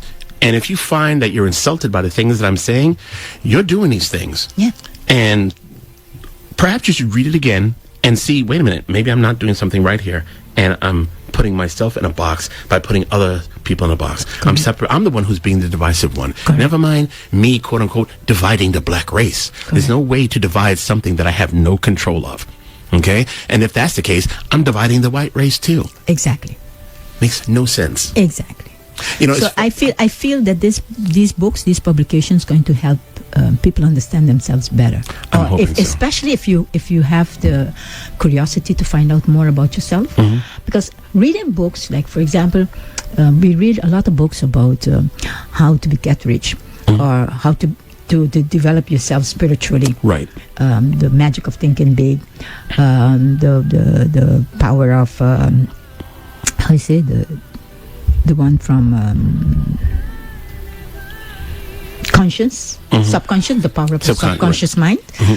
All of these books that you can read, and you understand certain elements, how your mind works and whatever. But never we stop to the fact to think of why do we have these thoughts? Or why do we interact the way we do? And why do we say things about others the way we say it? Why don't we stop and think about ourselves? Who are we? And how do I perceive other people? And is it correct for me to perceive people like that? Is it correct for me to say those things about other people? What if they were telling me that stuff? How would I react? Exactly. You understand? So Put yourself in somebody else's you shoes. do that often. You do that often in your book. You do not just state, but then you relate to the situation, and then you leave it to the person that is reading, the reader, for them to be able to analyze it themselves and put themselves in the situation to whether or not they feel Once you see offended it, it or can't not. be unseen. Exactly. I've even gotten controversial in one book. Again, I'm a science guy, and how you choose to live your life if you're not hurting anybody, and most of all, you're not hurting yourself. I'm fine with that. I may not agree with that. One of the touchy subjects is people who become transsexuals. Yeah. That's their choice. Yeah. I'm not going to call them crazy. I'm not going to call whatever it is that led them to do that. But the thing is, at the end of the day, biologically, you are not assigned with the sex you are. It's not like, well, we have a quota of 16 females. Let's throw some males in there. It's not something they can put on you to make you whatever it is, or take off of you, for lack of a better way of putting it. But I approach that subject very delicately, where I say, okay, listen, you are born a male, you grow up, you decide you're going to have this gender reassignment surgery. It's an elaborate cosmetic surgery to give you the appearance of what you're trying to be. And you need medication for the rest of your life to make sure that you have those physical characteristics like a deep voice and facial hair and whatever else that may go along with it. Then your time has come. You die. Say you were murdered. Okay? Hopefully not. And it was done in a way where it's not a knife wound or something, it was poison. I said, wait a minute, let's reopen this case of this individual. They're going to find you, we'll get a court order, they'll dig you up, they'll run the tests all over you, they'll be able to tell what you were born as. They're saying, okay, this person's obviously a man, but they had the gender reassignment surgery. That does not change anything. There are people who like to give the impression that they are something else if they don't like what they are, and they'll go out and do it. Same thing with races. Look at that lady, Rachel Dolezal.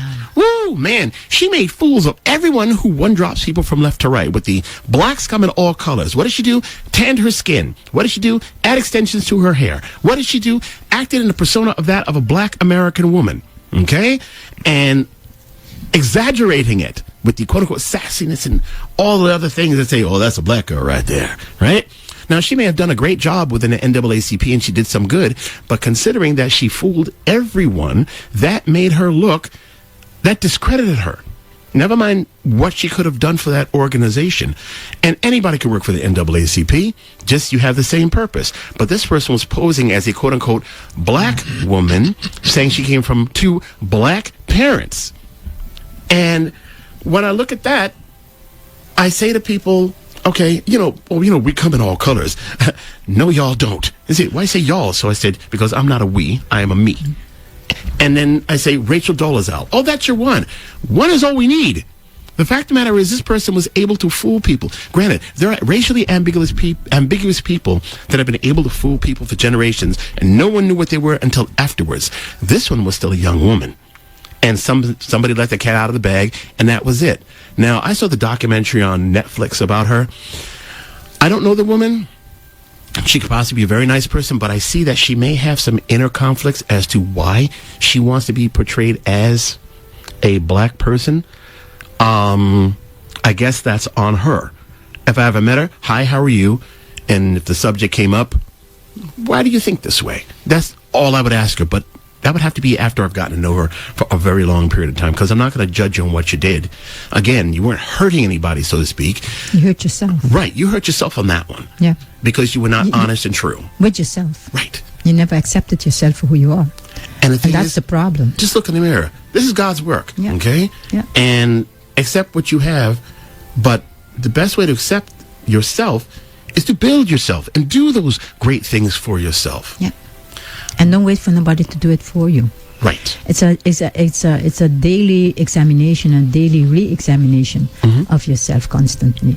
It's working on yourself to be more honest with yourself.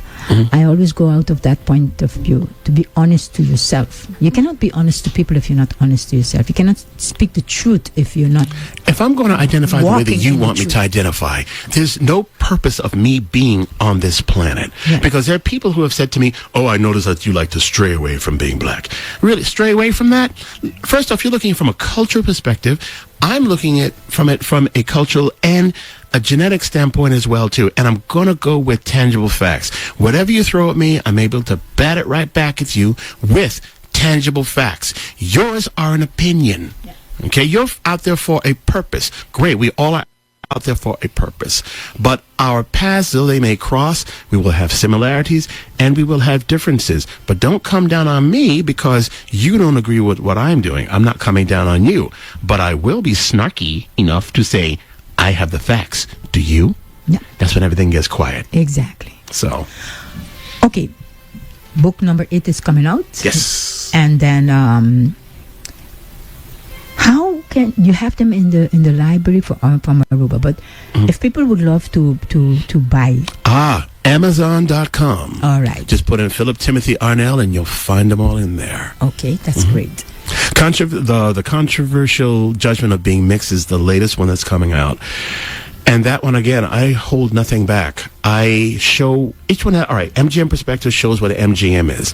Mixed Days Fix shows pride in who you are. So, what's wrong with being mixed? Is literally in your face. So, what's wrong with me being mixed and acknowledging it? Mixed Conceptions is the misunderstandings within the mixed world. Now, the Controversial Judgment of Being Mixed Race are the reductive opinions and judgments of people of why you should identify the way that they want you to rather than how you are, as well as, all right, example, there are questions that, could you hand me any one of those books? Yeah, let's see Mixed Days Fix. Let's see what we got. I write down comments of people in these things. Yeah. Why would you want to write about this topic? Simple. These are facts and factual life accounts of experiences. What's the point of writing this? If everyone else has the opportunity to represent the group that they are part of, why shouldn't we? You are ashamed of what you really are, and you are trying to stray away from the foundational fact that you are black. This is the typical response of people that have issues with race mixing and those who are mixed race. But yet, for all the disdain they have towards this particular group, they are quick to imitate them and say that they are not, that they are just one thing. It's funny. These are the same people that love to call out others for cultural appropriation. For them, they don't take into the consideration the hairstyles they choose to wear. And any other thing that would say, okay, it will question, oh, what is your breakdown? What is your background? Whatever else that goes along with it. And it's funny that, what's this? I have another thing in here. You have the thought process. All right, I have a number of reasons not to date or marry a mixed race person, they say, or race mix in general. Here are the reasons. If you have kids, they won't have an identity. They won't know who and what they are. The Bible says not to mix. You don't know what your kids are going to look like. There is a great chance they may be funny looking. Your kids will be the subject of bullying. Some women say that mixed men are soft. They want a hard black man. Mixed people are not worth the trouble, nor the kids. These are some of the things that people will say, and they will think, oh, my favorite is, I am not supporting the colonizers. The colonizers were here hundreds of years ago. People have evolved from then, and I'm hoping that you would have as well. Let me see. Oh, there's so many things that I address in this book that have literally annoyed people so much. I can't believe that you're saying all these things. Yeah, that's because you're looking at it from a perspective of those who have told you what to say and how to think. Exactly. And it touches you because the moment that you're going to get mad is because it's already touched you. You relate to it. As soon as you put up your thing like that, Yes. oh, you don't know what I've gone through because... Exactly. Hey! Yeah. What difference does it make? We are all human. We all have our struggles itself. Yeah. You talk about your experiences in life that other people who, quote unquote, are like you have experienced. Yeah. But there are other people who have different struggles as well. Example, when I come across with basic science, what they don't seem to understand when you have, say, two black people, and I mean black people, never mind somebody who has a light-skinned child. Like you see, all these two black people who are from Nigeria, they have this blonde-haired, blue-eyed child. It's called albinism, and there's 5 different types of it. Oh, black people can have any color eye. No, they can't. I've seen those from the deepest parts of Africa. It's called Waardenburg syndrome, and it is a disorder. And the side effects from those disorders are very painful to these people. The eyes may look pretty because they're different, but with that sense of pretty comes a lot of pain. And they want to say these things they've heard in context or they might have seen, but they've never done the investigation about it to see why it is like that. So I guess to lift themselves up, they ignore the fact that this is basic science. I break it down to them like this. Multi-generational mixed race people have significant amounts of European and African ancestry. And I'm just speaking from the black and white perspective. There's multi-generational mixed people of all different types. And MGM can come a variety of backgrounds globally. It is not comparable to a distant or an unknown mixture. Their lineage adds up collectively to being collectively recent. MGM people who have children with other MGM people continue to have mixed race children. It doesn't stop at all, but they are convinced and want to believe that it does stop. Like any other group, when you stay with your own, the bloodline continues. Genes don't expire. Once it's in your DNA, it is there to stay. This explains the variations of skin tones and blended features. Again, this is basic science. What cracks me up is the ignorance of people. All right, I'm confused for, quote-unquote, blending on a regular basis. Sometimes they think of me as a Hispanic. Now, when I say, well, I may not be a Hispanic, there was a Spaniard in my past, so I have that line of lineage. But forefront, being that I am a French national, I'm also Latin. I'm of a Latin background. It's part of the Latin world. Now, my wife, who's a beautiful woman named Paula, oh yeah, many people always, they say, oh, you're Spanish. And so she says, no, I am from Guyana. It is the only English-speaking country in South America. Right? And so even up until a couple of days ago, the lady that we met, nice lady, and her family was from Puerto Rico. And she said, oh, well, you look so Spanish. it was close to 4 o'clock in the morning. I didn't want to break it down to her because I just wanted to eat. This was at the carnival. I didn't want some long dissertation or whatever, right? But I break this down to people, and I even put the video up on TikTok. I had different people in my family or people that I knew that had an ambiguous look to them. Automatically forefront, you would say, oh, that's a Spanish person. And so I put a brain tease in there and a number of the pictures, and so I said, which of these people are Hispanic, and which of these people are Latin, and which of these people are something else? Anybody who ran across it, well, I see they're all Spanish here. And so I said, no, let me break it down to you. This person is British Caribbean. That person is French Caribbean. That person is from this place or whatever else, and so forth. Oh, well, they all look so Spanish. You know why they all look so Spanish? Because you're looking at it from a cultural perspective. It's not that. Genetically, these are multi-generational, mixed-race people, just like people from the Latin-speaking countries. They're a cross between African, European, and Amerindian. Only thing, they speak Spanish. These people speak Dutch, they speak French, they speak English. They are having trouble with, oh, well, I'm confused now. That person over there looks so Spanish, or else they're mixed. Do you realize what you just said? Think about what you just said. And you're supposed to be the person who has all the knowledge about Hispanic culture, but yet you seem to omit that one specific thing. You don't know. There was a girl I went to high school with, and we knew each other in passing. Lovely person. I always knew what her background was, but I didn't know her very well. I ran into her on the train a couple of years ago, and it was nice to see her. Remember one another, spoke for a few minutes. So she says, did you ever know what my background was? And so I said, I would always guess. She said, Spanish, right? So I said, no, I never got that. Just simply by your features and the way that you carried yourself respectfully, your family's from the Middle East, right? And so she says, how did you know that? So I said, well, I've exposed myself to different types of people. And in my opinion, and it was solely opinion, I could have been wrong, I automatically guessed that you were Middle Eastern. I have another friend of mine, when I first met her, and we worked for the same company, and we had a similar conversation. And so I said, I get the Middle Eastern vibe from you. There's something about you, and it's a positive thing that exudes from you. This is a conversation that you can't have with everyone who's going to understand it fully. And this is what I like about these books, because it educates people on the different types of people. And it just goes to show that we are all equal on different levels. We met a lady yesterday who was a Cuban American. She was a European Cuban American. And someone had said to her, here in Aruba, as a matter of fact, they said, oh, you're Spanish? You don't look Spanish. And so she says, what does it mean to look Spanish? I know people who look like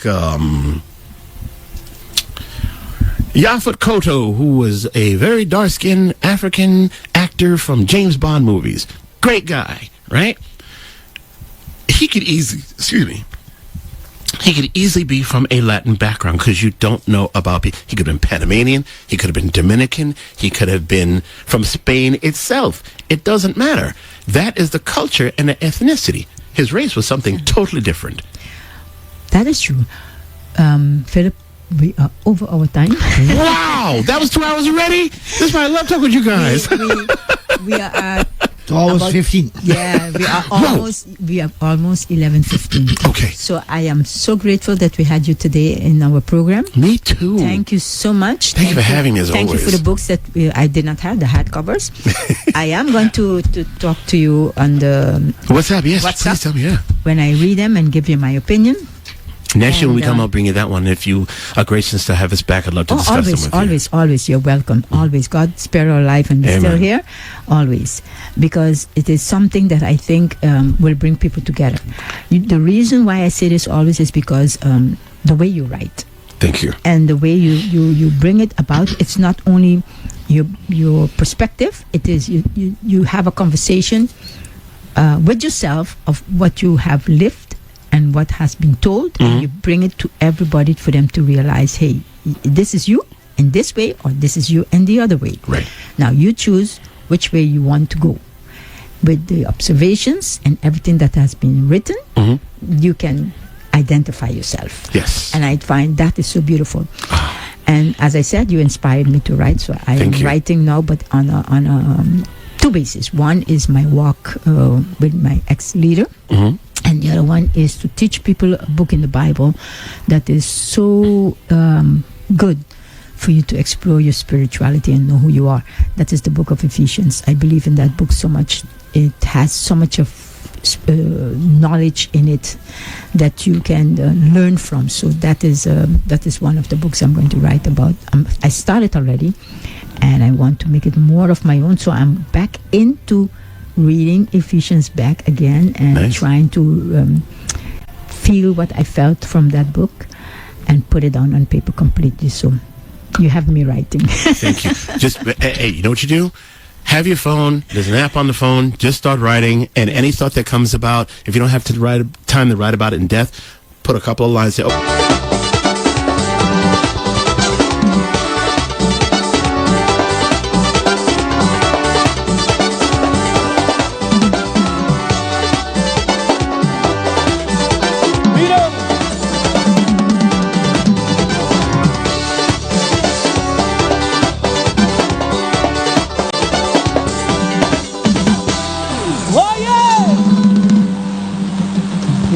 Dame grito de alegría.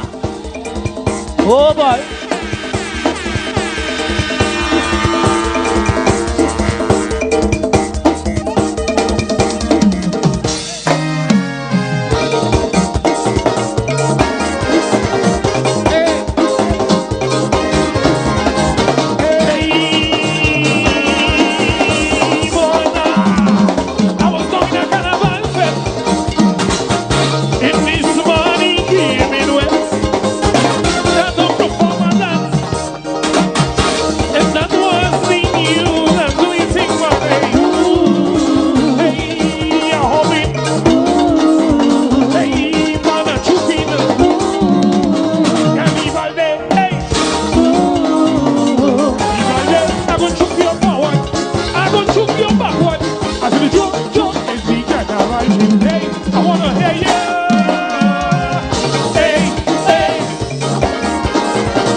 Sabra, nós está back na Hit 94 FM, mesma hora, mesma sintonia e com outro tema novo inspirar. Mantenemos fé com Deus e amor de meu coração e na nome de nosso programa, danke para a sintonia, danke de estar conosco via nosso live stream e riba nos meios social, Link TV, Dushi TV, canal de Zoom. Te outro viaja, Deus bendicionado e vosso servidor e apresentador Stanley Dabian. Feliz dia de São Valentino. E de forma que Radio Yente nos chega na parte final de nosso programa de Cita com Morgan Stanley Awet, desejando-vos um feliz sabra. Agora nós está amanhã celebrando o último dia de carnaval. Agora, se bota bebe, nos tur, já para botar amigo Didi. Isso é um importante sobre nos noquear para amanhã, tem coisas lá nos bisa para lamentar. Ni para você não querer. E gosta de nos carnaval? E simang que também está sierra de nos carnaval e depois nós está drenta e parte santo e parte de jaranção de chinês cimenta que bocami antore depois nós está drenta nos Pasco Grande sinata passa feliz sabra, feliz weekend show não e tem outro simang para o programa de Cita com Morgan Arindel e Stanley Dabian através de Hit 94.1 FM. Ciao, todos.